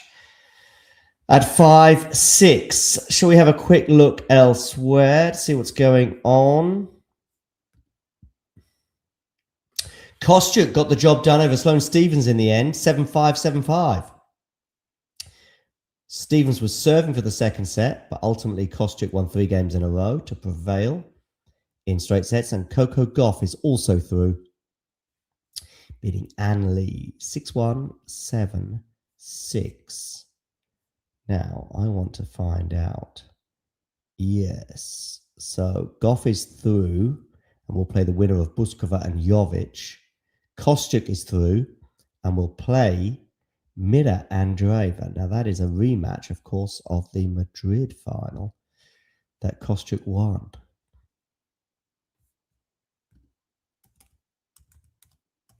In May of this year. But I'm also thinking... of course, Kostyuk lost to Svitolina. Sorry, Kostyuk lost to Mira Andreeva in the French Open semis as well. So Mira got her revenge there, big style. So a couple of big ones that they've had this year in certainly some of the biggest environments of tennis. But Cincinnati is up there as well. And it's going to be a round of 16 clash to look forward to. For now, we can look forward to Nakashima serving to stay in the match here. 5-6.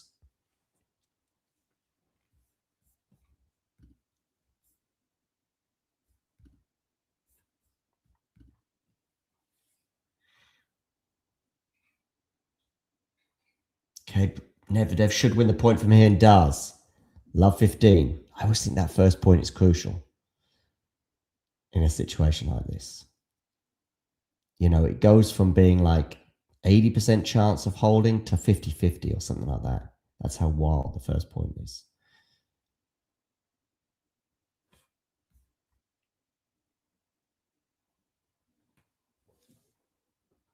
Okay, block the turn. Probably stay on that forehand if you can. Forehand now to forehand. Medvedev goes big up the line. Doesn't put the drive volley away. 15 all. Again, Medvedev so far up in that rally thanks to some good tennis. But another backhand unforced error there for Medvedev. It's his 20th of the match on the backhand side. He's hit 30 overall.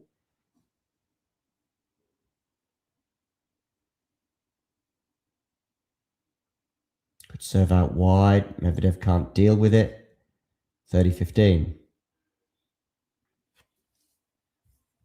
I think we're going to a tiebreak, ladies and gentlemen.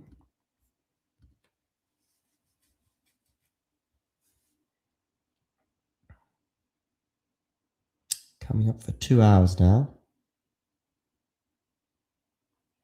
Could serve out wide. Medvedev in trouble here. Nakashima shows you how it's done on the drive volley, this time on the forehand side. 2 game points for the American to force the tiebreak.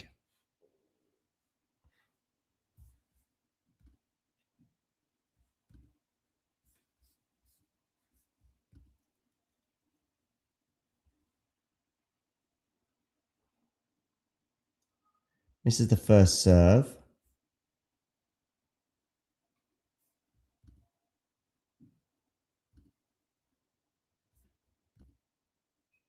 Backhand return there from Medi.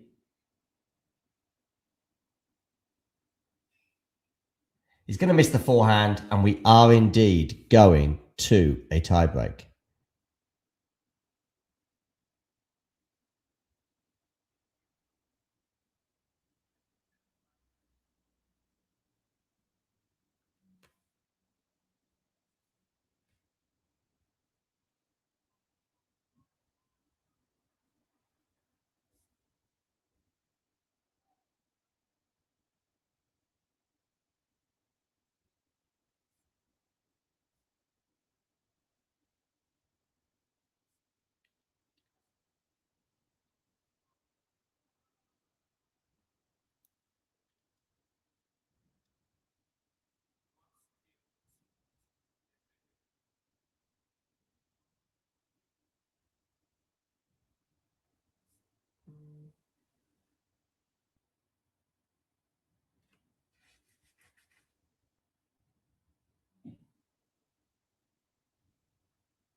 Okay, 1-0 Medvedev. Into the rally here. Look how far Medi is behind the baseline.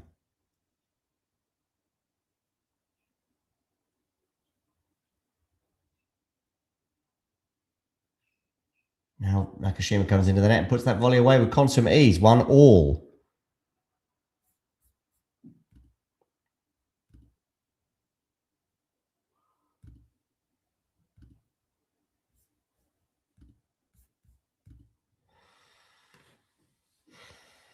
Who's winning this tiebreak, people? I'm not sure. I mean, I would have said that Medi, you know, he's had the more chances in this set, but it doesn't always pan out that way. And it wasn't a dominant set for Medvedev. I mean, I know dominant you can't really get if it gets to 6-all on a tiebreak, but first serves are big here for Nakashima, I think. He's going to have a second serve here, Medi, to look at. Because a lot of those first serves are just ending at that first strike moment for Nakashima.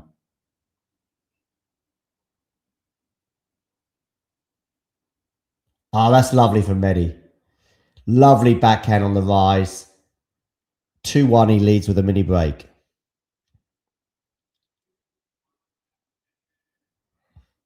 Just the 1 point there, but that can make all the difference. If Medi now gets a couple of first serves in, and Nakashima doesn't do much with them, you know, you're almost done, aren't you? 2-1. Doesn't get the first serve in, though. He is prone to the odd double fault Daniil as well, something that's crept in his game over the years. Backhand return. Backhand from Medi. It's decent. Another decent backhand from Medi. Forehand to forehand right now. We are fairly neutral in this rally. Medi on the run there on the backhand. Rally continues. It's quite a few of these lengthy rallies today. It's just about who blinks first, really.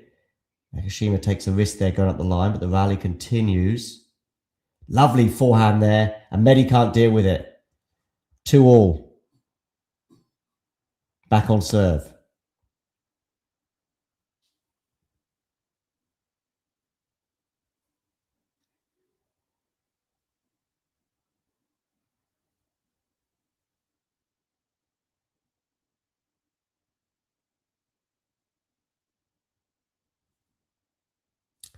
This one feels, but you need your first serve, Daniil.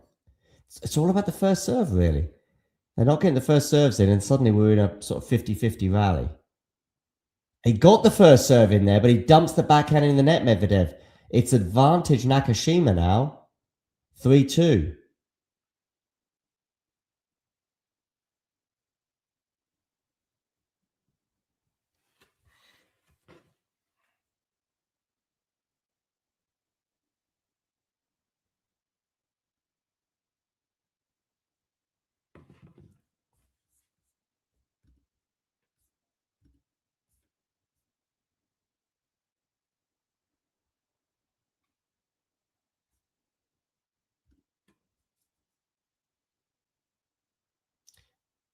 Medvedev, not happy there.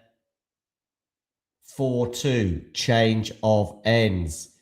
And now the momentum is very much with Nakashima. 3 points in a row, and 2 of those points were on the Medvedev serve.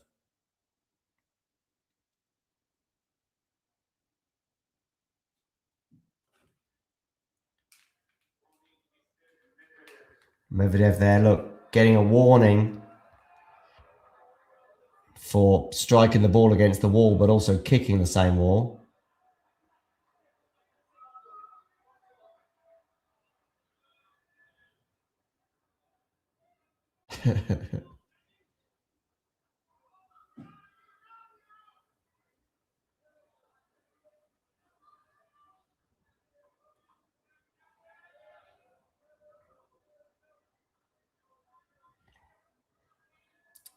Thirsty work is this tennis.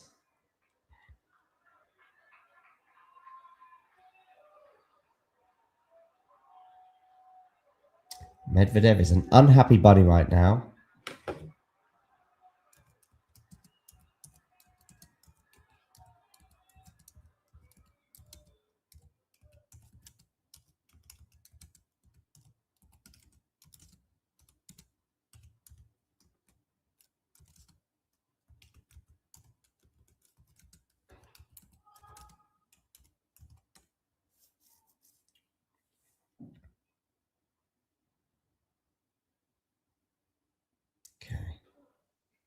Backhand return from Medvedev.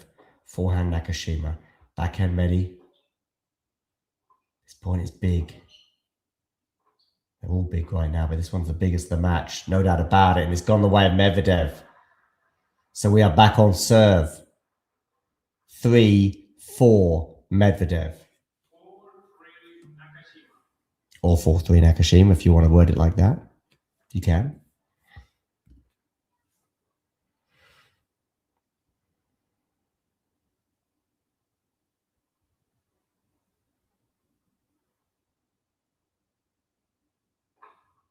Medi misses the first serve.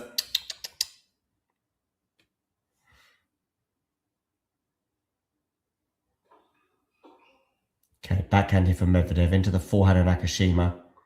Backhand Medi. Oh, beautiful. That's two incredible backhands from Medvedev in this tie break. When he chooses to unleash on that side, it's almost a run-around backhand, that was. It was almost set up for the forehand, but he chose to maneuver himself so he could hit a backhand. And who can blame him when he's executing like that? But you got to get your first serves in, Daniil. 4-all second serve. What a return. And there you go. That's the problem. Nakashima's able to punish that return. 5-4 Nakashima.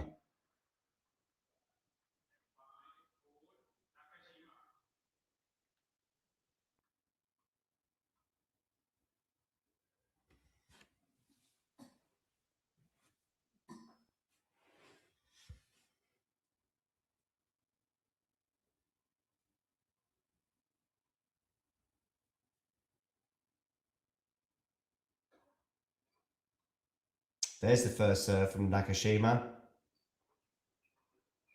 And he's put the volley away, 6-4. See, Nakashima's getting his first serves in and winning the point. Medvedev is just not getting his first serves in. 2 set points now for Nakashima after Medvedev had 3 match points.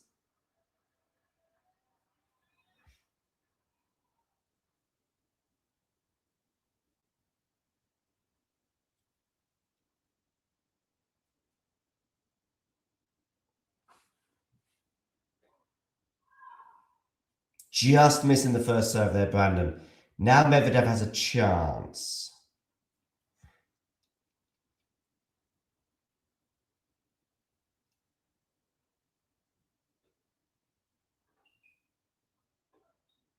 Into the rally. Medvedev on top. Oh, what a passing attempt there from Nakashima.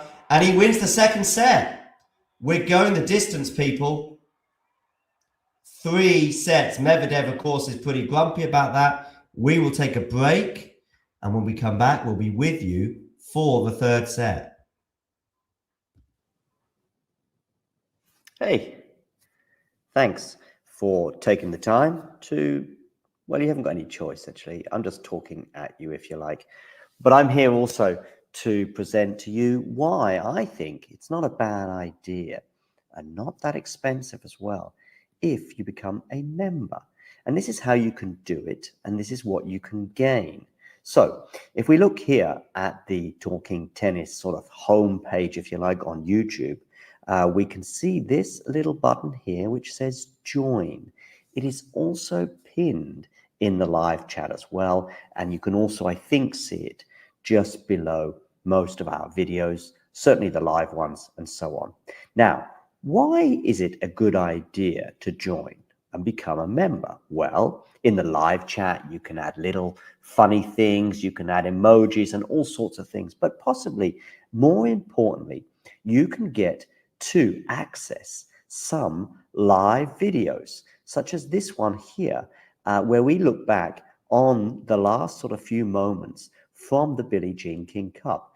So there are little bonuses such as this one, but there are many, many more. And in fact, if we have a quick look at all of the members only stuff, I repeat, you will see very, very quickly some of the top stuff that we've had for members only over the last 12 months since the channel began. Remember, these videos are for members only. You can become a member from as little as about $2 a month, €2 a month, £2 a month, something like that. There are various different things. Oh, and by the way, you'll also be supporting the channel. So it's a win-win-win-win scenario.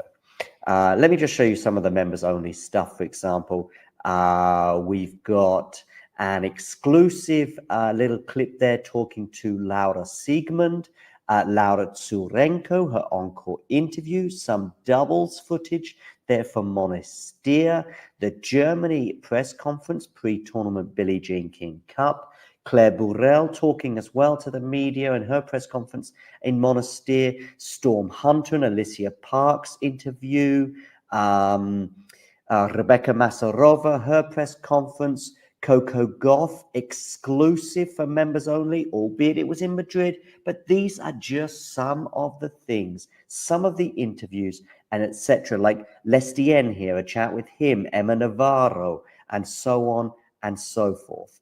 So many little bonus videos available for just €2 a month. So, what are you waiting for? Become a member. Or don't. It's okay.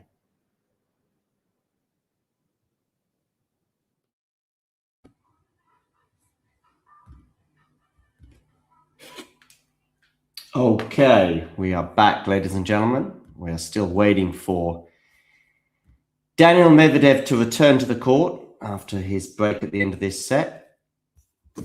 He is going to be coming back any second now. I have a toilet break clock happening. So maybe not quite any second, but let's go with any minute now. He'll be back.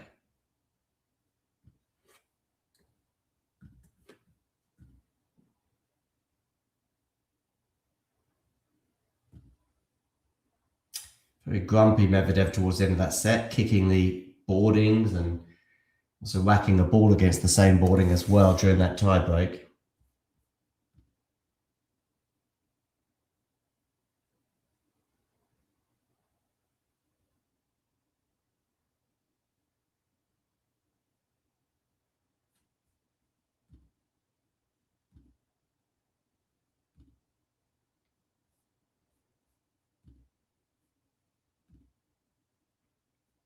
Do make sure you hit that subscribe button, by the way. If you click subscribe, you'll see our live ticker tick over, and you'll know that it was you who made the difference.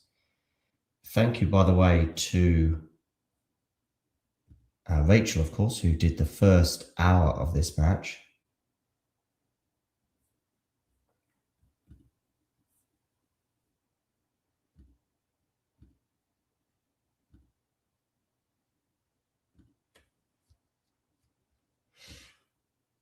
Still waiting for Mr. Medvedev to return, and Nakashima's cutting a pretty bored and agitated figure right now.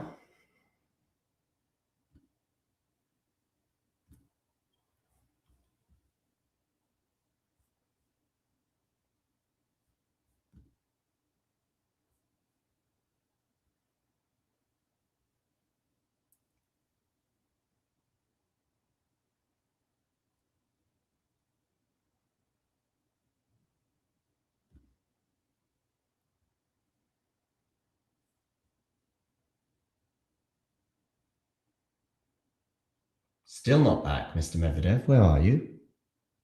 I think they started the toilet break clock very, very late, by the way. I don't know. I did think Medvedev would win the match to begin with, but don't know. Now, don't know.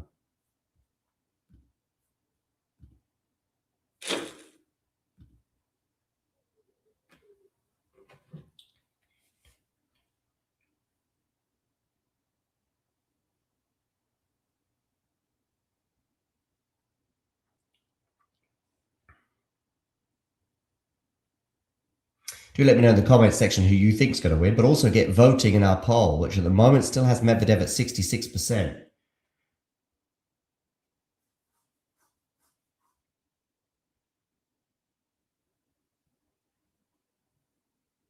Still no Medvedev back on court. But then if they're going to start that clock super late, because he'd spoken to the umpire for a couple of minutes, and then he goes, and then they start the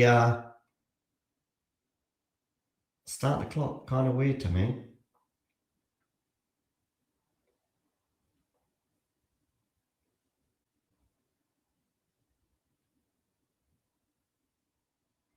And it's still not at 5 minutes.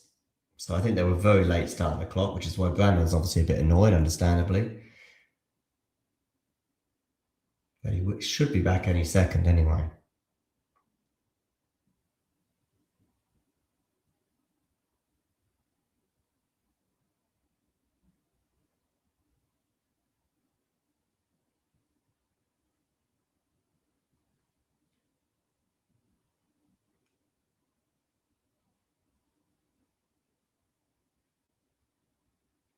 Okay.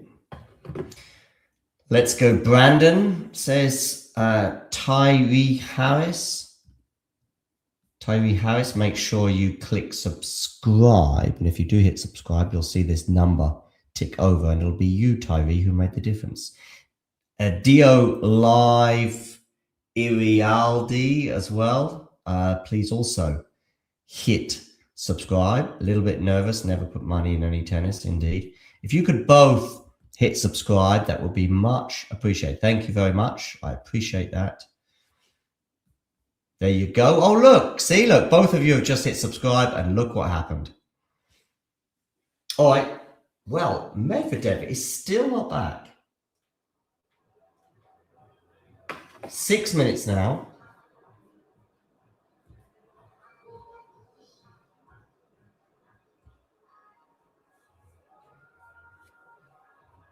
He asked how long. I mean, he's had about 10, by the way. He's had about 10 minutes. It's been about 10 minutes since the last point.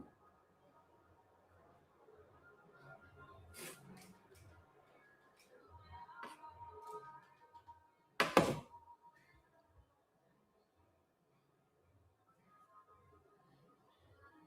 we scan the crowd. Maybe they're scanning the crowd to see if they can find Daniil Medvedev.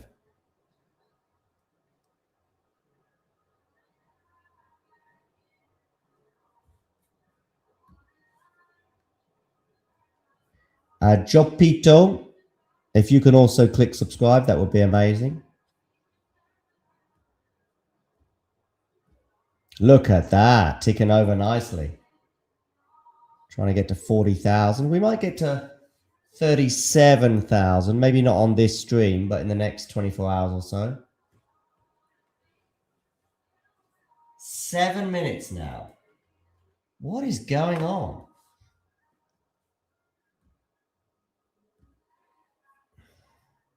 I'm going to put a tweet out about this because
well, I'm perplexed.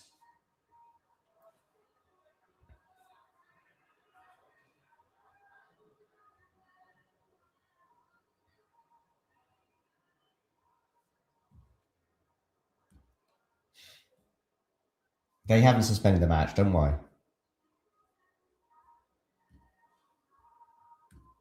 The match is about to resume. Medvedev is finally back on the court. It's probably about 12 minutes now since the last set ended.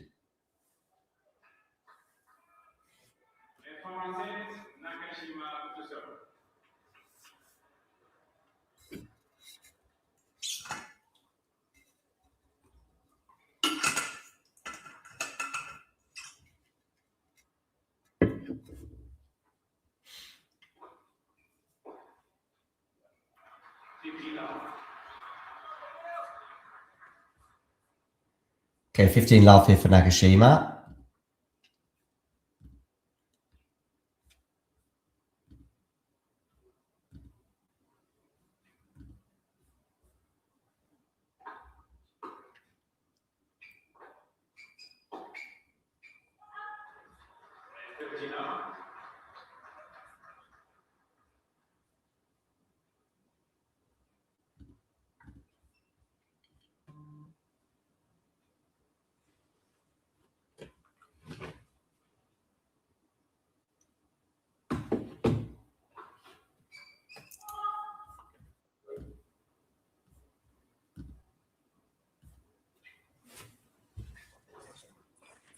Man, that break at the end of the last set was wild.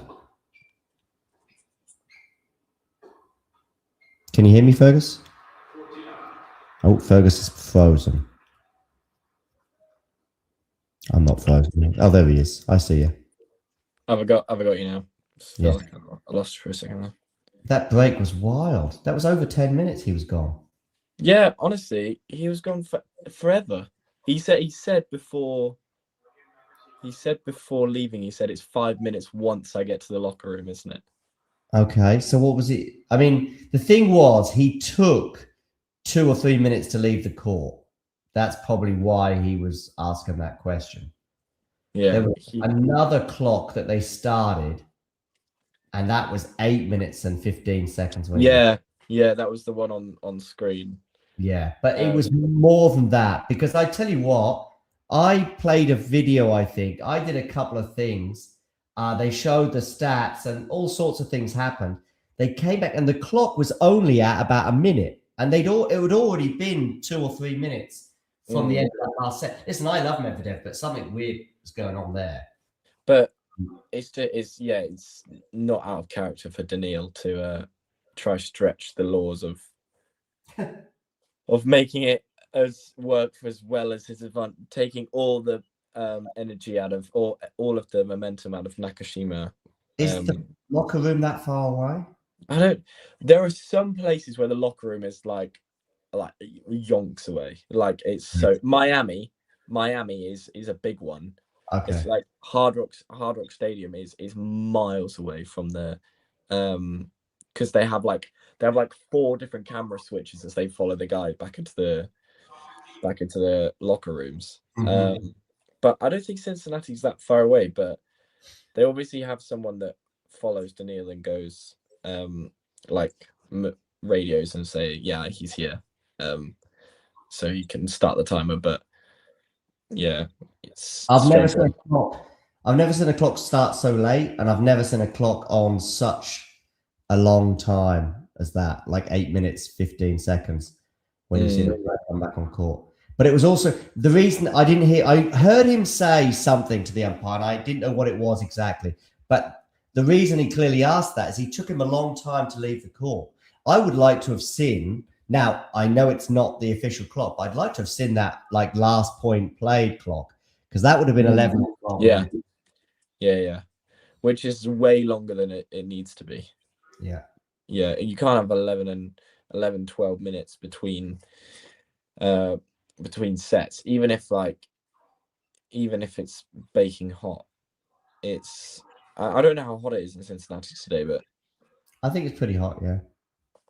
But it's so humid that with all that they have loads of rain as well, don't they? Yeah. Yeah. Nice backhand from Daniil. Should have won that. It should be done in the locker room. It should have been done. Yeah, it should have been done. He had 3 match points at Love 40. Yeah. There was also a mini break up in the breaker. Yeah, with a wonderful backhand. He gets to 2-1 in that. He also hits another great backhand to get it back on. He hits to get it to 4-4, yeah. One of the only players on tour that will run round Yeah, backhand. he ran around that basically. Yeah, it was certainly leaning towards the forehand. Yeah, but yeah, the 2-1 I thought was also going to be. I know it's still early, but it then gives you 2 serves, and even when he gets to 2-2, it's still all right. You just win the next point, you get 3-2, and you've got a free hit to maybe have a big advantage at the change of ends. Yeah, but he somehow contrived. He just wasn't getting first serves in, and Nakashima from love 40 down to save those match points. He wasn't getting first serves in. No, he wasn't. Daniil had 3 looks, and as in all 3 of them were proper chances. Second one was a mid rally, like a mid rally ball that Medvedev just drove into the bottom of the net off the backhand, which is like so unlike him. Yeah. We're disappointed that he missed that one. It's a lovely drop shot there, though, from Daniil. Oh, it's very nice. That is very, very nice. 1-1.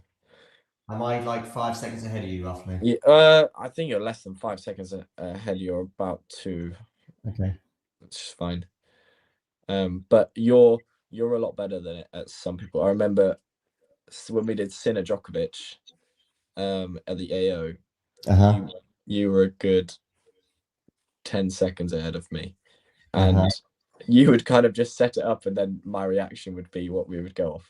Yeah, I can do it quite easily. I might drop the odd gaff, maybe over the course of an hour, maybe 1 or 2, but most of the time, and I'll also try to, even just saying, "Oh my goodness me, wait for this," this terrible smash. And you're watching Djokovic, so you got half of you. Even if it's not Djokovic who hits the terrible smash, you might be thinking it's him. And so on and so forth. But that was an unbelievable day of tennis. Yes, that was wild. With the Zverev Alcaraz, and then I missed the Zverev Alcaraz match. I think it was early morning-ish. It was very early morning. I watched the last set, I think. And then because Zverev was a breakup, maybe. Yeah, he was. I think he might have final set. Might have served for it. Yeah, I think he did serve for it. And then Alcaraz was on one leg for about 2 hours. And he was just unloading, and Zverev was still not winning. When Alcaraz beat Fils in Dubai, like 2-1, playing just off this planet tennis, there were people in the live chat, understandably as well, but there were people as well on, tennis media or tennis social media going, could he do this? Could he win the calendar slam? Could he go the season unbeaten?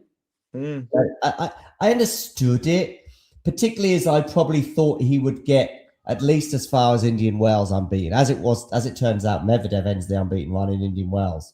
But if you'd have asked me, is he winning, the way he was playing the first couple of months and the fact that he's had such a good track record at Indian Wells, I fancy him to beat Medvedev, who's also had a good track record against, including in Indian Wells. All backhand miss there from Nakashima, 30 all. I still think Medvedev is favourite here, by the way.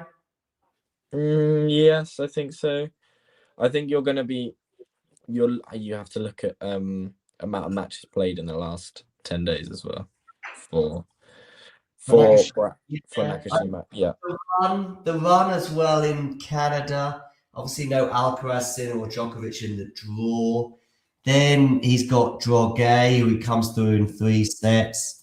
It's all about Hodar. The Hodar win is everything in everything. Canada. Yeah, it's absolutely huge. Rinderknech, Altmaier, Darderi. Darderi, the scoreline is pretty impressive, 2-3. But it's all about the Hodar win, and suddenly he's in the final. Hats off to him. But in the final, there's a talent gap and a level gap with Shelton, and that's that. Yeah. So it's fantastic for him, but I'm still not expecting him to be, making 2 1,000 finals in a row in the semis at the US. No, absolutely not. But then it's strange that, Nakashima has, made it further than Ben has this week. Yeah, but I don't know. I've seen loads of people win 1,000s and then the there's so many.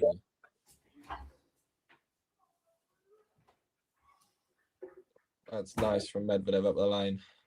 Yeah. I'm just trying to think last year, did Casper go out after winning Madrid?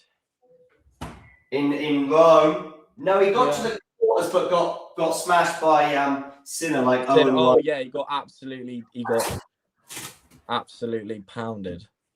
I don't know. I've sometimes seen Canada winners and people go deep in Canada, like Osaka, like she did this year, pulling out of Cincinnati. Yeah.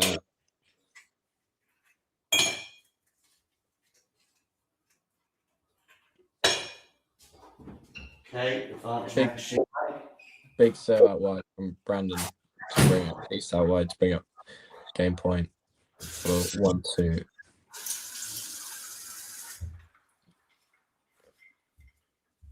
And he makes the volley. 1-2 Nakashima. Do you reckon Daniil will ever change his return position? Not now, no. No, it's too late in his career to change his return position. And this discussion's sort of 5 years old, and I think it was a realistic possibility in 2023. I mean, I think he has toyed with it a little bit, but not with any great success. So, biggest thing is the serve. That's where the 20. I mean, listen, I'd love to ask him actually, like, what is the difference between? Because I asked Dominic Thiem the exact same question, like, what's the difference between Dominic Thiem 2018 to 2021, that 3-year, peak of his career? What's the difference between that Dominic Thiem and the Dominic Thiem of today? That was in April of 24, May of 24, April 24, I think. And I already felt there were signs he was going to retire that season. Anyway, he said, and a great line, Dominic said, it was a different galaxy. My tennis was in a different galaxy. That was the headline. Austrian media picked up on it. It was all over various different podcasts as well. And it was a great line. And now he actually went into a little bit of detail that day, but he went into a lot more detail. And a lot of it's quite well publicized this, but he went into a bit more detail when I spoke to him a couple of weeks ago. And he just said that he wasn't getting the same wrist action. He wasn't getting the same RPMs. He wasn't getting the same power.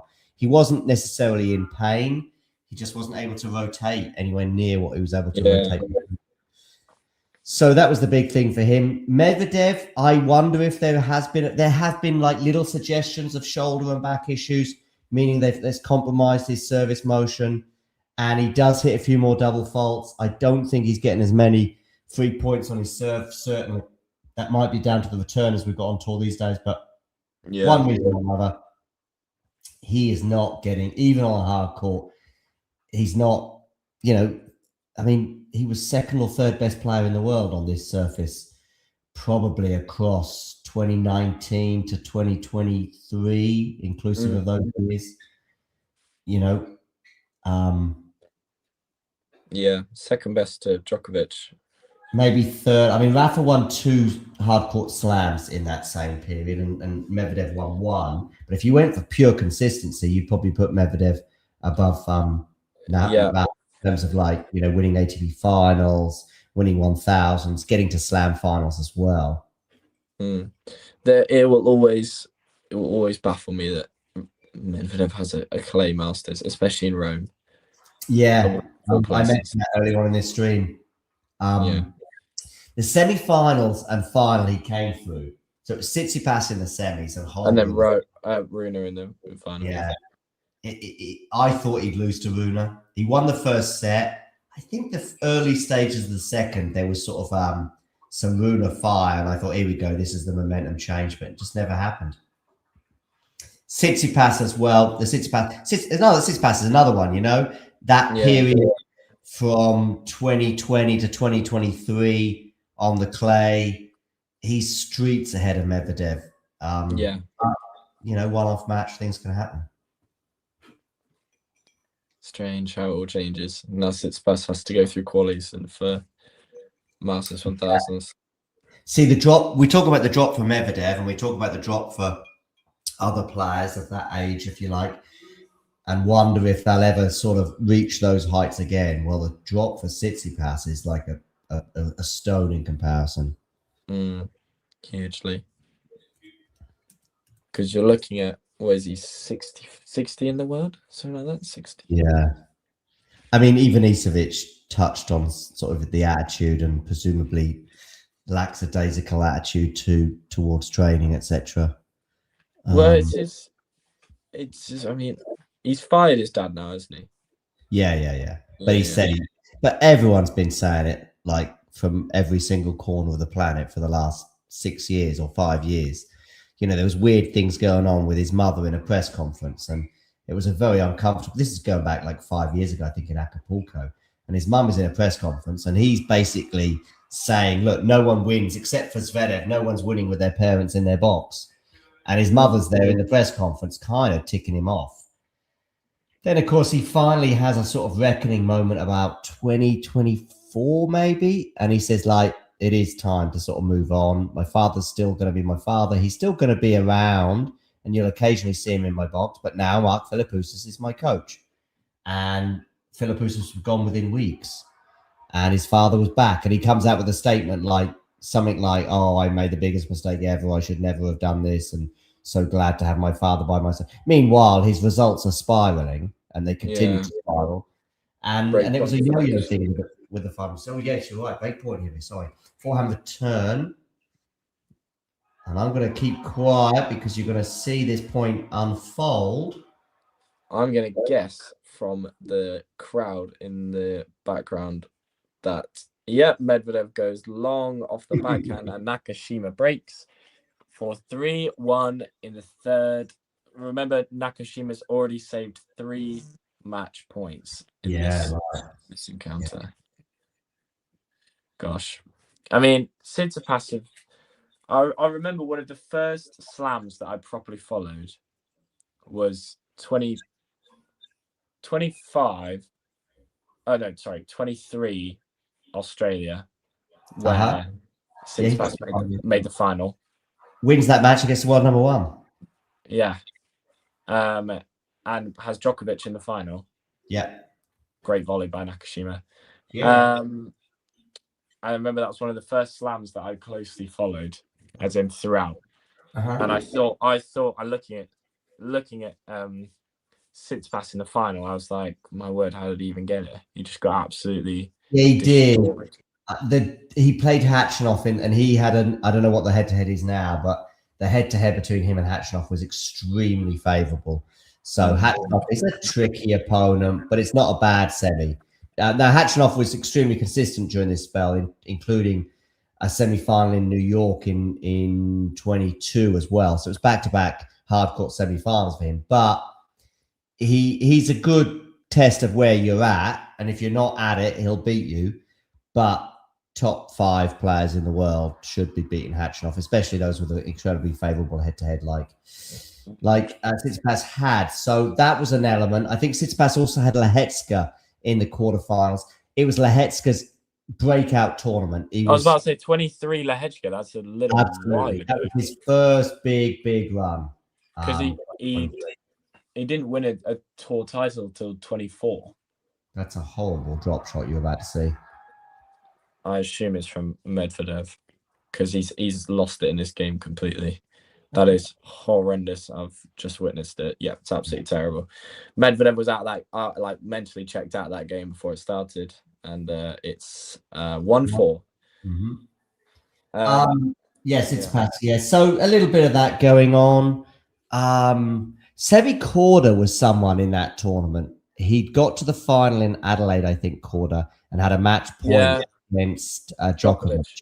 Yeah. And he's someone in that tournament who also could have done damage, as in like make the final, let's say. I don't know when he would have run into Novak, but I was keeping an eye on him thinking, if he plays Novak and he plays like he did in Adelaide, well, that could get very interesting. And he pulled up injured, I think against Khachanov, but I could be wrong, in the quarters. I think he retires in that match. It wouldn't surprise me. It's pretty much the story of Sevi Korda's career. Yeah, such a shame. That's another reason why Tsitsipas got to that final. Because actually, I also look at 2021 as being peak Tsitsipas. The build-up from Australia, where he probably plays the best hard-court match of his life, certainly the best 3 sets of his life, to beat Rafa, coming from 2 sets down, in Australia, and then build the build up to the French Open. Honestly, Rafa, Novak, and Stefanos during the clay court season of 2021, there was a Monte Carlo that was very heavily COVID restricted, so hardly any crowd there, maybe no crowd. But Stefanos wins that tournament. Yeah, because Djokovic lost to Evo. Oh yeah, right. And Rafa lost to Rublev. Yeah. So and Stefanos Tsitsipas wins that tournament. Then in Rome, I think there was no Madrid 2021. I could be wrong, but I think there wasn't. I think so. But anyway, Rome, you have the semi-final lineup is Rafa against Zverev and Novak against Tsitsipas. And the Novak Tsitsipas match was wafer thin difference. Bearing in mind the difference between those two players, pretty much most of their careers was very heavily in favour. Is he going to make that volley? No, he's not. Love 15. So anyway, but basically the point is this: we're going into the French Open, and bearing in mind where Tsitsipas's game at was on the surface, and it had been evolving from 2019 through 2020. 2020 in the cold winter semi-final, he got to play Djokovic there as well in 5 sets, I think. So he's getting closer and closer and closer, much like, we've seen it with Rafa on the grass, with Roger, for example. So we were almost going into that neck and neck. Honestly, those 3 players were super close. You would have lent Rafa because of the unbelievable history, right? But it was close. Rafa just a smidgen in front of Novak, and Novak just a smidgen in front of Stefanos, okay? Now, as the draw panned out, Djokovic and Nadal were on a collision course for one side of the draw, so to meet in the semis, and Stefanos was basically set fair for the final, as Stefanos delivered. He did his side of the bargain all the way until 2 sets to love. Yeah, exactly. And that's the line in the sand for me in his career. But it's a bit romantic, but we'll come to that some other moment. Love 40. Love 40. On the Medvedev serve. Medvedev is completely checked out ever since that second game of the set.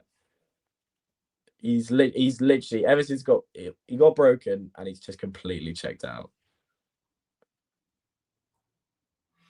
Yeah, it's all or bust as well. It's a fantastic backhand there from Medvedev that does get it to 15-40.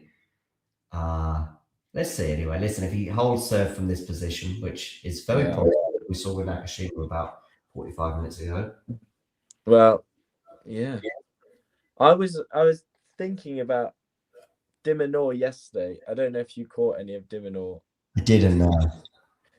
And obviously last week in Montreal, got dumped out by Norrie after being 5-1 up in the second. It was 7-5, 5-1 up against Norrie again in Montreal last week. So that's right again against Norrie. So he was 7-5, 5-1 up against. Wow, Norrie. That makes Chapeau look like it was a wafer thin margin that Chapeau had. It's, by the way, it's back to 7-5, 5-1. So I know Chapeau was up 5-1, but it wasn't in the third. Yeah, and then obviously lost to Norrie. Yesterday, he was playing Ferry. It was 7-5. It was 5-1 in the second, and then suddenly it was 6-5 Ferry. Oh wow! Okay. And I was like, there's no way de Minaur does it again. There's no way he does it again, especially after all the talk in Wimbledon. Like, you just feel bad for the guy. Like, but he managed to come through in the breaker eventually.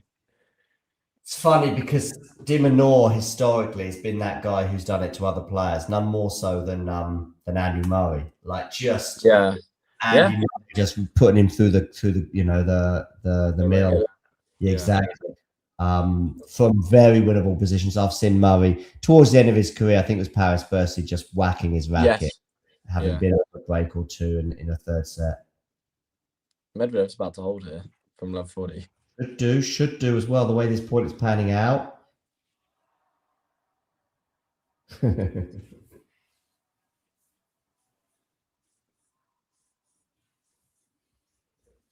I think I'm closer to 10 or 15 seconds ahead, actually. No, what's he doing? What's he doing? Why? There was no need for that. Could have just put it away. I was saying he should do, but then that stop volley was pretty good from.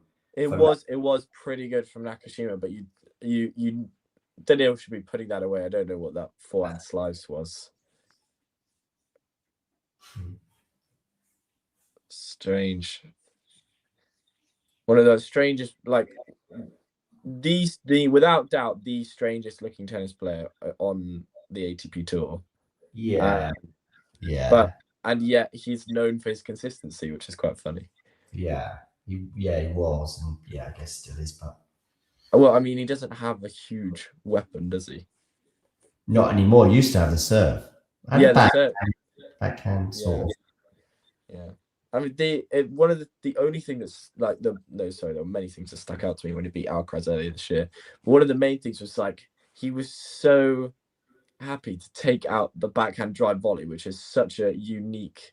He missed one.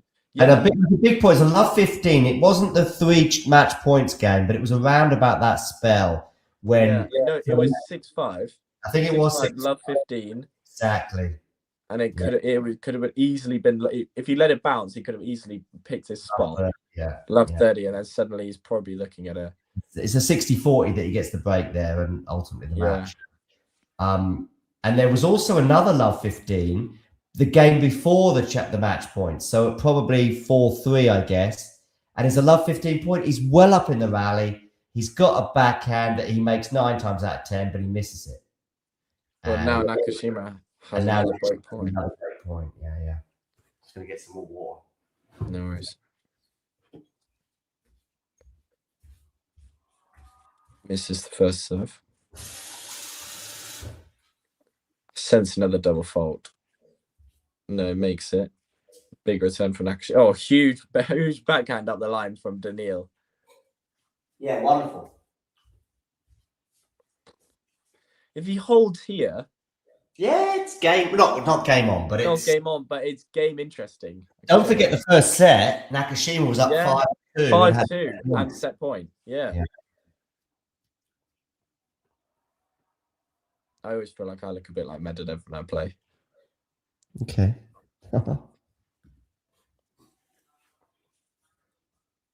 Oh, great return from Brandon.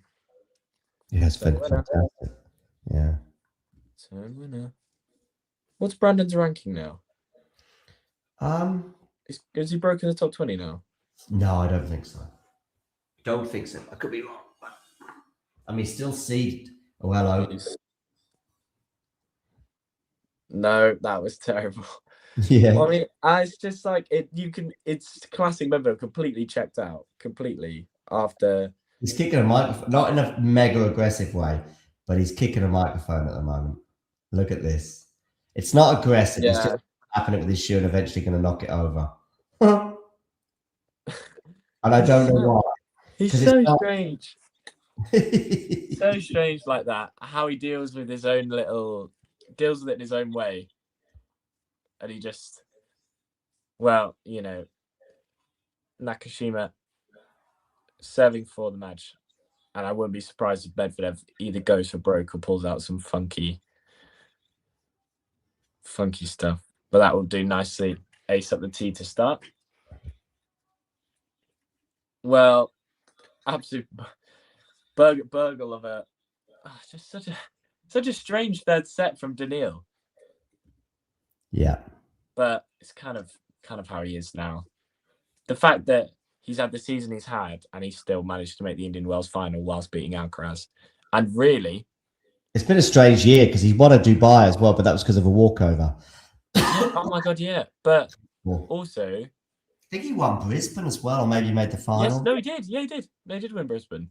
And then went out early-ish against Tien in Australia. 4th round, so yeah. For him, that's early-ish. I thought it was third round, might have been 4th, yeah. It was 4th, yeah. But then, realistically, should have pushed Sinner to 3 in that Indian Wells final. Okay, yeah, he did really well. I think it was a couple of tie breaks, wasn't it? It was 7. I think it was 7-6, and then he was 4-love up in the second set breaker. Okay, yeah. So can have some match points. Yeah. Good serving here from Nakashima. Yeah, it feels like a strangely long 6-1 set. Been a couple big games, but It felt like Medvedev had reset after such a long bathroom break. Such a long bathroom break. 2 match points anyway for Nakashima. I'm going to stay pretty quiet because I'm a few seconds ahead. But yeah, he's missed that first serve out wide. Goes into the backhand on the second. Cross-court exchange off the backhand wing. Goes down the line. And Medvedev floats a forehand wide. And Nakashima wins 6-1 in the third after saving 3 match points in that second set versus Medvedev. Medvedev be absolutely kicking himself that he didn't convert that second match point of all ones. Took a huge bathroom break and then just checked out. Yeah, Nakashima's well 5-2 first set, has a break as a set point, or was it 2? I'm not sure. I think it was just 1. Yeah, it was on the Medvedev serve at 5-2, but he still then got the chance to serve for the second set. And I think there was a lengthy juice game there, and it eventually got broken. And then it just felt, okay, Medi's winning this set. Whether it's 7-5 or 7-6, I don't know. Medvedev goes up pretty quickly to something like 4-1 or something, and then eventually wins that first set tiebreak 7-6. Had all the momentum. He's serving first Medvedev in the second set as well, so you knew there was going to be a few dodgy moments for Nakashima. Sure enough, there were some dodgy moments, as we highlighted just a moment ago, when he's going down love 15 on his serve in some of those big service games at 3-4 and at 5-6. But ultimately, Nakashima comes out of those 2 games. But of course, the biggest one of all was 4-5, love 40. I actually don't remember that second match point more than anything else. But I do remember. Go on. Pretty much, it was neutral rally. Yeah. Mid-court ball, as in Medvedev could have. I've seen 1,000 times Medvedev put that ball cross-court super flat and it be out of reach. And it was bottom half of the net. He really didn't do a lot with it. And it kind of felt like that. Well, after that, I always feel that the second break, when you love 40 down, I always feel like the second break point is the hardest to save. Yeah. And it kind of feels big because when you're 15-40 down, you're still a long way from safety. Yeah, you know? Huge. Whereas love 40, you maybe you think, oh well, whatever. Let's just go for it. Maybe go 2 serves or whatever, because you feel so far away, but you actually feel maybe just a little more relaxed. 15-40 is still a long way away. You still feel pretty good as the returner. When you get to 30-40, the psychological side of it, for me at least, is if you're the server, you're like, hang on a second, I might hold here, and I thought the match was gone 2 seconds ago, 2 minutes ago. When you're the one trying to do it, you're very super happy to be at love 40, however you got there. At 15-40, you're not panicking. You're like, it's fine. I've got 2 shots at this. He might double fault. I'll get at least 1 second serve, I'd have thought, in these next 2 points.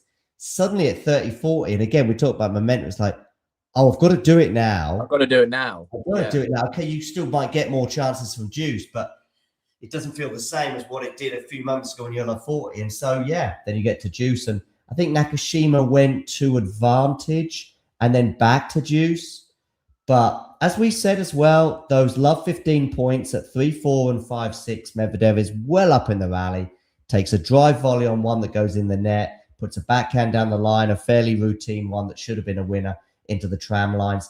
And again, those 2 points should be love 30. Also, the second set tiebreak, he gets the mini break advantage with a wonderful backhand to get to 2-1. Somehow contrives to lose the next 2 points on serve and ultimately loses that tiebreak. And then really the third set was a non-event if you're Daniil Medvedev. Yeah, it was really strange. Some really, I can't say out of character because it's not our character.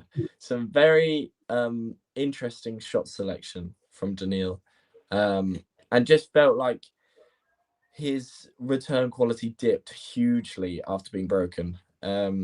He was not finding the center of his racket at all. And it felt like he was spraying it, around court. Not even just missing lines. I mean, he was going long, 2-3 feet, or wide 2-3 feet, and it just felt like he wasn't mentally prepared to make a comeback. He threatened to do it at 4-1. He threatened to save 3 break points and then hold.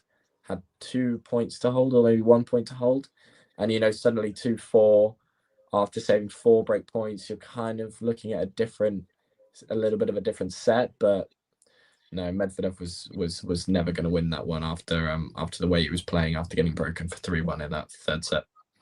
Right. Have you got time for a couple of previews? Sure. Right. It was a quick set in the end, so that's why I'm dragging this out. But Nakashima looking very happy on camera right now. He's going to be playing Nuno Borges in the next round. Nuno beating Rublev. I thought Rublev, by the way, was having a sort of quietly decent season at one point. I don't know when I said that. It was probably going into the French. And I just thought, along with a bunch of other players, if he can just avoid a load of 5-setters, then he might go super deep and get his first semi, for example, at a slam. Obviously, he wasn't able to avoid those 5-setters and ultimately lost a 5-setter, I think, to Mensik. But anyway, from then onwards, it's really not been amazing. And I saw him look very underwhelming. I think he did well, didn't he? He won a 250 title, to be fair, didn't he? In Sweden, maybe? Bastard. Bastard or Gustard he won? Yeah, Bastard is Sweden. And did he? I think that's the one he won. But then he rocks up in Estoril and he's very grumpy and he's not happy with the conditions and goes out early. Yeah. And there we go again. He's losing early to Nuno Borges. To be fair, Borges on a hard court is, as we talk about consistency, as solid as they come. He does, I think, have a few moments when he panics a bit, when sort of match points come and go, or break up in a third come and go, or whatever. But generally, Borges is one of those that wins matches he should win and loses matches he shouldn't, in a way. But then also, if you're off it, and probably Rublev was today, Borges punished him 3-4. We've just seen Nakashima come through this bizarre match with Medvedev when he's 5-2 up but loses the first set. Love 40 down on his serve in the second, saves 3 match points, wins the tiebreak, and then Medvedev seemingly checks out in the third. And so we're going to have Nakashima against Borges in the next round. First of all, any thoughts on sort of their tennis right now? Nakashima on a great run, just one loss in recent weeks in the Canada final. He's now going to be in the round of 16 and coming up against Nuno, and then Nuno being there. So just some thoughts on these two players. Yeah, Nuno is someone that we've seen that he can, in North America, in this sort of swing, that he definitely can cause some issues. I remember last year at the US, played a late night classic with Tommy Paul. Okay, and that was highly entertaining, and some of the striking was very, very strong. But for Nakashima, I mean, confidence-wise, he couldn't be higher right now. The guy is coming off a first Masters final, and yes, he got outplayed in the final by Ben, but Ben's been in that situation before, and there was very new territory for Nakashima. I'm pretty sure it was the first Masters semi-final, let alone a first Masters final. And he's still going. I mean, to win against Medvedev after saving 3 match points today, and was kind of just in such a sticky situation, to come through is very strong for Nakashima, and he keeps fighting. Maybe we're going to have to be thinking about how much he's got in reserves and how much he wants to keep in reserve before, thinking about the US. But I kind of see this as Nakashima's to lose, mainly because I feel the consistency of Nakashima in America playing at home, feel as though he's playing the better tennis currently. Rublev is a scalp, definitely not as big of a scalp if you were talking to me 2 years ago. But obviously it's still excellent work from Nuno, and he's playing some best tennis for his career right now by quite a margin. But for me, this is still Nakashima's to lose, and obviously will make the quarters. I mean, that's excellent tennis from Brandon. It is, because actually Brandon's run, I'd forgotten about his run in Washington as well, where he wins 3 matches coming through Echeverry, Mensik and De Minaur before losing to Taylor Fritz in 3 sets in the semis in Washington. So I did touch upon his slightly softer draw in Canada, but that's a tough draw, arguably tougher in a 500 than the 1,000 he had in Canada. But that's 3-1. Then you throw in the matches in Canada. So what's that? 3-1 becomes 3, 4, 5, 6, 7, 8 and 2. Yeah. Now he's 10 and 2.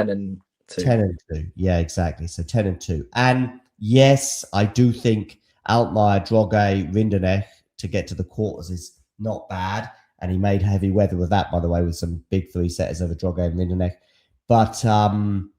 But still, if you think about beating Hodar, if you think about beating now Medvedev today, if you think about some of those wins in Washington that we just touched upon as well, yeah, he had a deep run at Wimbledon in 2022, but arguably this is the best stretch of tennis of Nakashima's career. Nuno Borges getting his first win over Rublev in his career as well. 5-1 now. 5-1 now. But this is the first meeting between these two players. Now, I thought Nakashima would lose to Medvedev today. I thought Nakashima's run and the amount of tennis that he'd played. I also thought that still Medvedev on a hard court is a hell of a player to beat. I still thought as well the 3-0 head-to-head for Medvedev might be in his favour, and yet Nakashima clearly had other advantages. Mind you, I still think that match really is won by Medvedev 8.5, 9 times out of 10 if it plays out the way it did. But that's another story. Looking forward to this. I'm going to go Nakashima in 2 tight sets. Yeah, I agree. Nakashima in 2 for me. All right, cool. Let's do 1 or 2 maximum more. Let me go back to the draw. Where are you, Cincinnati? Oh, there you are. Do I go for the men's side? No, I'm going to go for the women's side. Just a moment. I know one of the matches I'm going to do. I might even know 2 of them. One of them's going to be, just a moment. I'm just going to share it on my screen. Let's scroll down the draw. I'm going to share it on the screen as well with you so you can see it. Got so many windows open. There we go. There's the draw. Now I have to find the window again. Okay, here we go. So I'm going to scroll down. I want to look at Kostyuk, Mida, Andreeva first of all. Oh, you're perfect. Yeah, absolutely. This, first of all, it's a match that's sort of recently been created, which is always good for previews. But secondly, these two have a history, and none more so than this year, where they played each other in Rome, a match that I felt actually was much closer than the scoreline suggested. I think Mida Andreeva was a break up in the second set, but ultimately lost in straights. I think some conclusions regarding where Mida was at actually were probably a little bit hasty, because I think she'd really turned a corner already in the early stages of the clay court season. I think she won Linz, and then she had a decent-ish tournament in Stuttgart, and then she gets to the final in Madrid. I thought, okay, things are looking very, very good for Mida Andreeva. I didn't think they were going to go as far as winning the French Open, but she put herself in the record. And she did. And she beat Kostyuk en route. And it was a really comfortable win. I think 3-1 or 1-3 for Mida in that semi-final. I feel like the roof was closed, but no matter, Mida heavily deserved that win. Anyway, of course, this is going to be on a hard court. I'll get their head-to-head up on the screen in a moment. Both of them had interesting matches today. I watched the Mida Andreeva Chen match, or at least the second set. The first set was super comfortable. To be fair, Chen was spraying errors left, right, and center in that first set, but actually she reduced those a bit in the second set. Mida stayed solid, kept her nerve on 1 or 2 occasions when there was a couple of 30-alls, or at least one, I think, towards the end of the second set. And I always felt, even though it was nip and tuck and there wasn't a huge amount of pressure on the Chen serve, I always felt that Mida was going to get her, whether it was going to be at 4-5 or 5-6, or ultimately in the tiebreak. It was always just about Mira's going to go Mira's wide. I would have been very surprised if they'd have been a third set, and I'd have been even more surprised if Mida had lost that third set. As for Kostyuk, Stevens was up 3 times a break in that second set, but still managed to lose. It's so like Stevens is someone not to be underestimated by any means. Obviously, she is past the peak of her powers by all senses. and obviously with the highest respect to her, she is a Grand Slam champion. But she could still, in America, cause a lot of issues. And Kostyuk was not playing as well as Kostyuk has played in the last 3-4 months today. But it's the way Marta has made it work, even when she's not playing in the last 3 or 4 months, which has handed her success. She has played some lights out matches. I thought she was superb against Keys when they played last week. Okay. But I just think Marta has making this step where she's overly consistent and isn't going to lose to someone like Stevens. She might make a meal out of it, but she's not going to lose. And now we're looking at Kostyuk and Andreeva for the third time this season? I mean, it's the 4th time in total. 4th time and it's the 4th time this year. Yeah, 4th time this year. All 3 of their previous clashes. Obviously, Mida, it's kind of surprising. I know Mida's relatively young, but she's also... Yeah, but she's been around for so long. Yeah, since this is her 4th full season on the tour. So, yeah. Crazy. I remember 15-year-old Mira playing Deanne Parry at the AO and turning that one around. But obviously, for me, Kostyuk's been playing the better tennis since they last met in the semi-finals. Obviously, post Roland Garros, because you can't say that Andreeva wasn't playing that well when she won the Grand Slam. But I feel like I will edge this to Kostyuk just in 3. And I feel like it could be super tight. There's definitely not going to be a handshake at the net, but that's obviously for different reasons. And I feel like Andreeva has been... feel like she had a real big...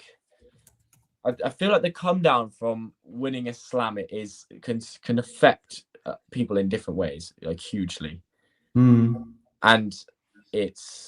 whether they always call it like a hangover from winning, obviously, and they're not actually hungover, but it's like it's just mentally fatigued after winning a slam. And there was a little spell for Dominic Thiem when he won his first slam. I mean, he did get back on it, but there was a few weeks, and then even when he got back on it, it was the ATP finals, probably the same year, and then it's sort of the gradual decline began in 2021. There was an early exit, the French Open, that took us all by surprise, and then by 2023 it was done. Now, I think there's all sorts of things going on with Dominic that we touched on earlier, so it's not just that, but there is probably something in the I've finally climbed the mountain, and also finally climbed it at 29, I think, or maybe 28.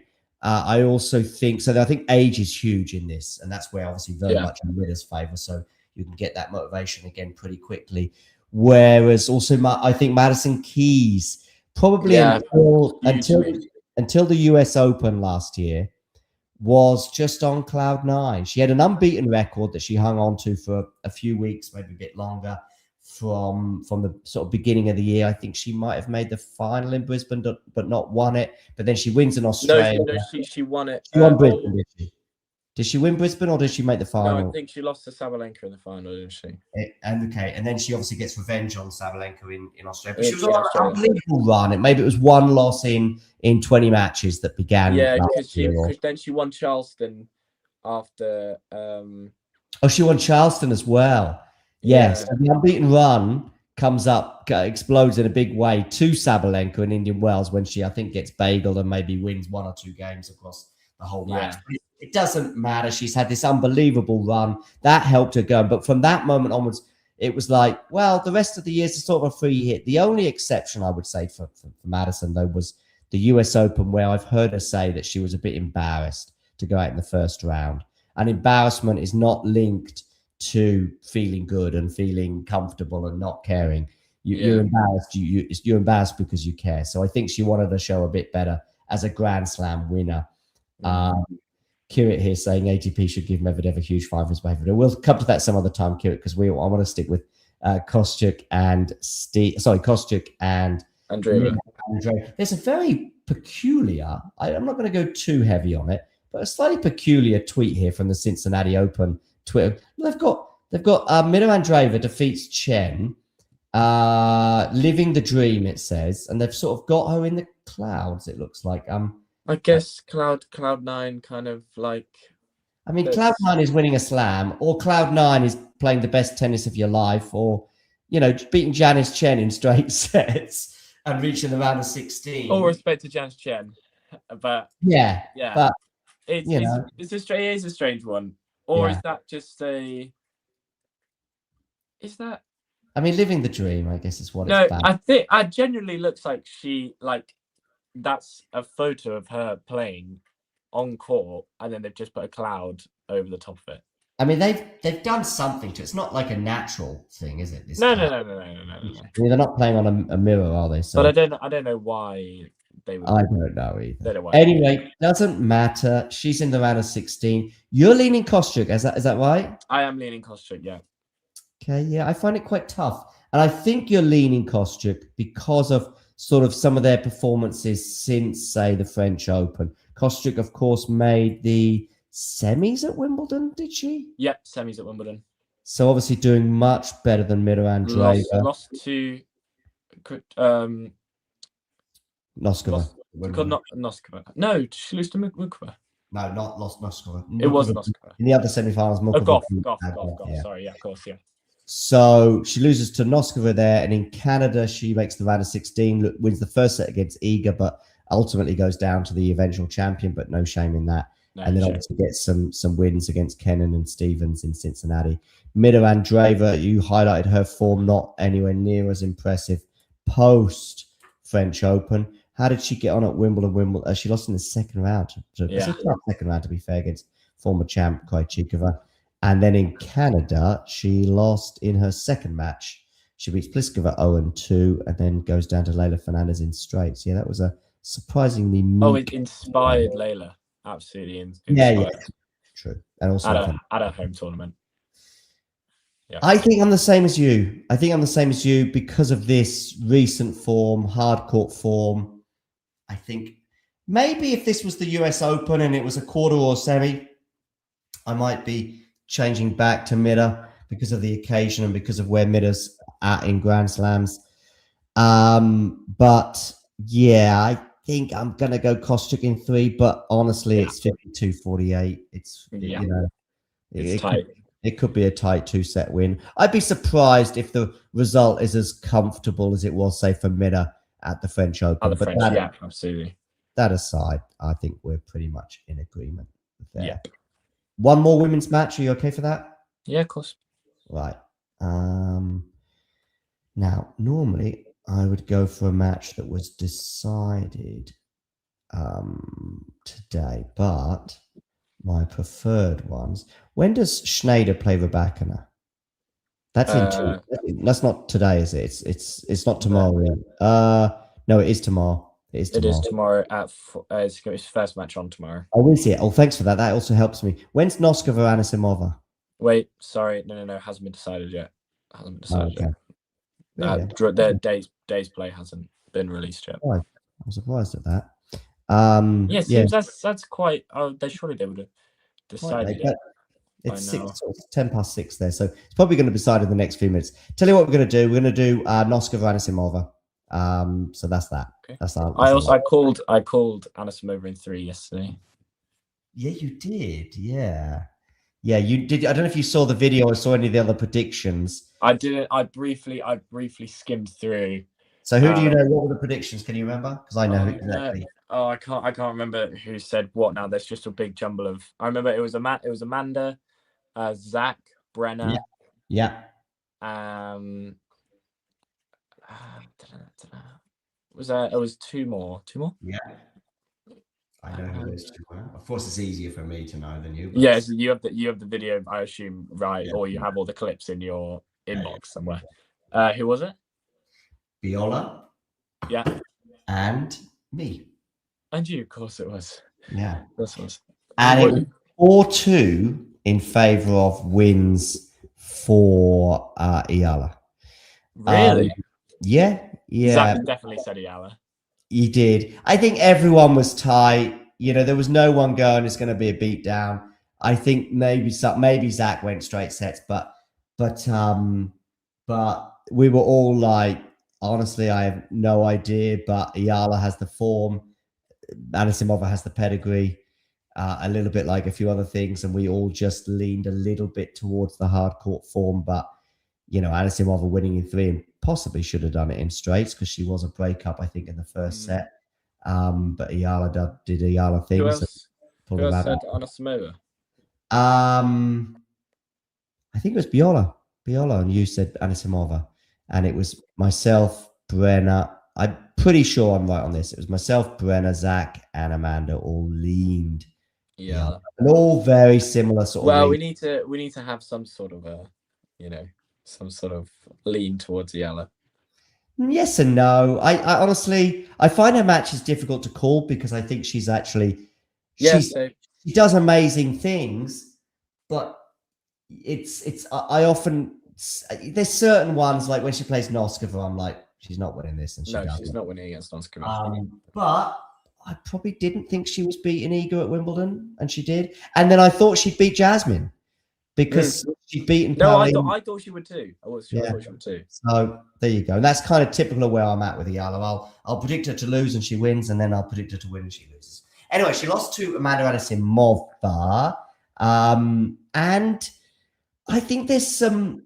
I think if Anisimova had lost this, it would have been another. The coaching change for her will help her feel good, as all sort of this new manager bounce, new coach bounce will always give you. But I also think if she had lost this, having been a breakup in the first against a rising star, but someone really where Anisimova in many respects should have 1 or 2 more weapons, especially on the backhand side. Also and that was a really good point that Brenner made. He still leaned Ayala, but he's like, listen, Ayala's lefty. Normally you then look towards the backhand. Well, that shouldn't be an issue for Anisimova. And it wasn't, especially in sets 2 and 3. But a really important win, I think, for Amanda. I mean, if she loses to Noskova, all right, it's not ideal. You'd rather have a few more wins under your belt before you defend your final points that you had in the US Open last year. But there'll be some shoots, especially if it's super competitive against Noskova, and I do expect it to be. Linda came through against Clara Towson. Towson just feels like she's slipping and slipping and slipping. Yeah. Possibly as far back. I'm sure there's a few results that I'm missing, but possibly as far back as the double break advantage she had on the aforementioned Ayala in New York last year. I just feel like Towson's been pretty underwhelming. Oh my God, yeah. How long ago does that feel like? Yeah, well, it's 11.5 months ago. But well, I know, but like in terms of there are matches that happened 3 years ago that felt like they happened. You wouldn't have thought, even at 5-1 in that second set, you wouldn't have thought a year later that Ayala would be about 10 places above her in the world rankings. That's for sure. No, hugely. And I think this is really tricky because I never ever want to write Amanda off ever, because I feel like her ball striking ability is so clean, and we say that about quite a few players. You could say that about Keys. Keys is one of the cleanest ball strikers on the WTA tour, but Keys lacks huge consistency since her oh my God, I was about to say US Open win, AO win last year. Now Anisimova's she's copying a lot of heat recently for absolutely no reason. Okay. Especially not so much official media, but definitely on public media about her weight, which is really uncalled for. Re-emerged, has it? I didn't know that. Yeah, it has in recent. She's in very good shape now. Yeah, she's in very good shape, and it's been really strange. I've seen it like everywhere, and then there are people that screenshot it and then say like, why is everyone doing this? And then it just gets all sent around constantly, and I don't see that. I see that her form hasn't been as productive as she wanted it to be, but it was never going to be as good as it was last year. Her form last year was unbelievable. Obviously made 2 slam finals. And this was really strange. I haven't seen this until now. You haven't seen it? This was so weird. Everyone was like, is she actually drinking beer? I've seen John McEnroe do that during an exhibition. I don't know if you've seen this classic. Yeah, against Djokovic. Against Djokovic? Could have been. I think it's another one. I think it's on clay, this one somewhere, and he leans into the crowd and he takes a sip of Yeah. some beer. But it might have been against Djokovic, I'm not sure. I've seen that clip. Yeah. This was really strange. I woke up this morning to this, and I looking on Twitter, I was like, what is she actually drinking? Because I don't know what it could be. Like, because apple juice isn't that frothy. I don't want to play the video in its entirety because I might get like a copyright or something. But honestly, the whole video, because you could say, oh, this is the angle. She takes it out of the towel. Yeah, and the whole angle looks really strange. But like, she knows that there are like 5 cameras watching her at all times. There's no way. Also, what's her coach looking at her at the changeover? And she's just sipping a Saudi. The coach who went their separate ways about 6 months ago, and now they're back together. I don't know if there's any beer related stories there, but I sent a DM on Instagram to her coach. I can't remember his name. Is a Dutch guy, and they went their separate ways. I don't know, 5, 6, 7 months ago, and it was within 24 hours of the public announcement. But I also could see that it was a very friendly, very warm parting of the ways. There was no reading between the lines in terms of like, Alcaraz and Juan Carlos Ferrero, where you could dissect every sentence and go, hello, there's a red flag here, there's a red flag there. There was none of that sort. So I actually felt quite comfortable just sending him a DM the next day saying, would be great to sort of reflect on your time with Anisimova. You wouldn't do that maybe unless you knew Juan Carlos, unless you were big with the Spanish media. You probably wouldn't. But he actually said, he responded to me, just said, it's a bit too soon, but yeah, I got the impression that it might have happened if I'd have reached out again a couple of months later. Anyway, it doesn't matter because they're back together and that's that. Beer drinking or otherwise on court. It's really strange because I don't know what else could be. That's the thing. Yeah. Because nothing's that frothy. Sort of apple. Yeah, it's frothy. Yeah, I know. I mean, some juices can sort of get a bit frothy, I guess, but why is it in a cup like that? Like, it looks like it's been freshly poured for her out the stand. And it actually looks like one of those US Open, like, I don't know, memes or shorts. You know, when they get the woman in the crowd and she goes, hey, and they downs the pine. It's like she's called over one of the ball kids and she's gone, people call her the ball kids. Oh, can you like tell my coach I need a banana or like, an energy drink? And she's gone, can you tell my coach I need a pint of Asahi, please? Thank you. And brings it back to her. And it's the fact she pulls it out the towel as well. It looks really dodgy.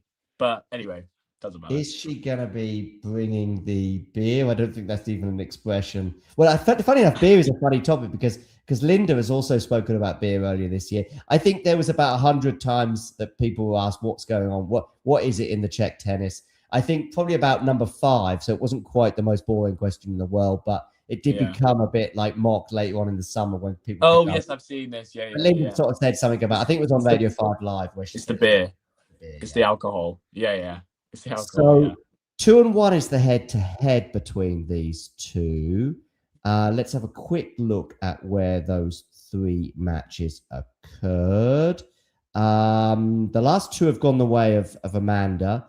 Neither were this year. On the grass of Wimbledon last year. Interesting, obviously, bearing in mind what happened to Linda a year later at that same tournament. And on the hard courts in Beijing. But this is in the best, probably 6 months of Amanda's career in terms of Wimbledon final, US Open final, unbelievable semi-final she had at the WTA finals against Sabalenka in one of the matches of the year, and the level that both players thought, okay, she doesn't win that match, but she's shown so much in that 6 months, the mental strength that she had to recover from that love loss in the Wimbledon final to then beat Iga 6, 7, 8 weeks later at the US Open. Unbelievable level, blah, blah, blah. And it kept going really until she lost to Pegula in New York and in Australia at the beginning of this year. And I remember going into that match and I tipped Amanda to win. I do remember Mert, we did a preview for it with Mert, and he was like, head to head, man, match up, Pegula every time. And Pegula won the match. I think I think Pegula was up a set and a break and it ends up going to a tie break, but it felt like, I don't know if you did the watch along for this, but it was around, there was another watch along or 2 you did around a similar time, but maybe you didn't do one for this particular one, but it felt like Amanda was hanging on in that second set to the coattails of Pegula, and Pegula was always on her back end. And it really hasn't quite been the same for Anisimova ever since. Until maybe now, like this coaching change once again, getting back with her former coach, and the win over Ayala from a set down, I think is the manner of the victory. I think is huge. And now we go into this match going, you know what? This is a real contest. 2-1 in Amanda's favor. Linda's only win came on the hard courts of Indian Wells in 2023. Feels like a long time ago. Yeah. And yeah, what were you thinking? It's tricky because, as I say, you're looking at Noskova, who is very much the informed player after winning Wimbledon. Well, what did she do? She went out pretty early in Canada. No, yeah, lost to McNally in the first. So up and win Wimbledon, you're in unbelievable form. You also win Berlin as well. You've had just the grass season. Yeah. If she plays Bad Homburg and doesn't win that, but doesn't matter. Yeah, you win Berlin. You win Wimbledon. You have some good early on in the year. I think you have a deep one in Indian Wells as well. Where did you get to? Quarters or semis? Semis losing to eventual winner Sabalenka. You're having an unbelievable year. But since Wimbledon, she's only played one match and she's lost it until Cincinnati. Yeah. It feels as though Noskova holds more cards right now, currently, than Anisimova. I think Anisimova is still on more of a back foot, just in terms of her tennis this year compared to last year. But again, this is this sort of week where Anisimova can really get things rolling before the biggest tournament of her season comes, a knocking. So I feel like I do favour Noskova just ever so slightly. Both very clean ball strikers, and both will hit as big as you can possibly think off the court. Both aren't the greatest movers on a tennis court, I will say that. But when both of them aren't, it kind of cancels out. So kind of is... I think it's about who plays best. I think it's who's playing better, who plays best. There's not really a dynamic that you can obviously look at. There's not a lefty-righty situation. There's not an incredible weakness, I would say, in either of their games. They've both got pretty good weapons. They're both... Noskova in particular, I think, plays just a little bit more margin, and that's something I think she's introduced into her game. But probably if you looked at the backhand-to-backhand dynamic, that's slightly favouring Anisimova. Mental strength, maybe right now with Linda's form over this year, you would probably lean back towards Linda, but I've already praised Amanda for the way she recovered from that Love and Love Wimbledon final. I think I'm the same as you. I think it's a good win for the Shadow for Sommes. I didn't realize that was quite so comfortable against Zainab.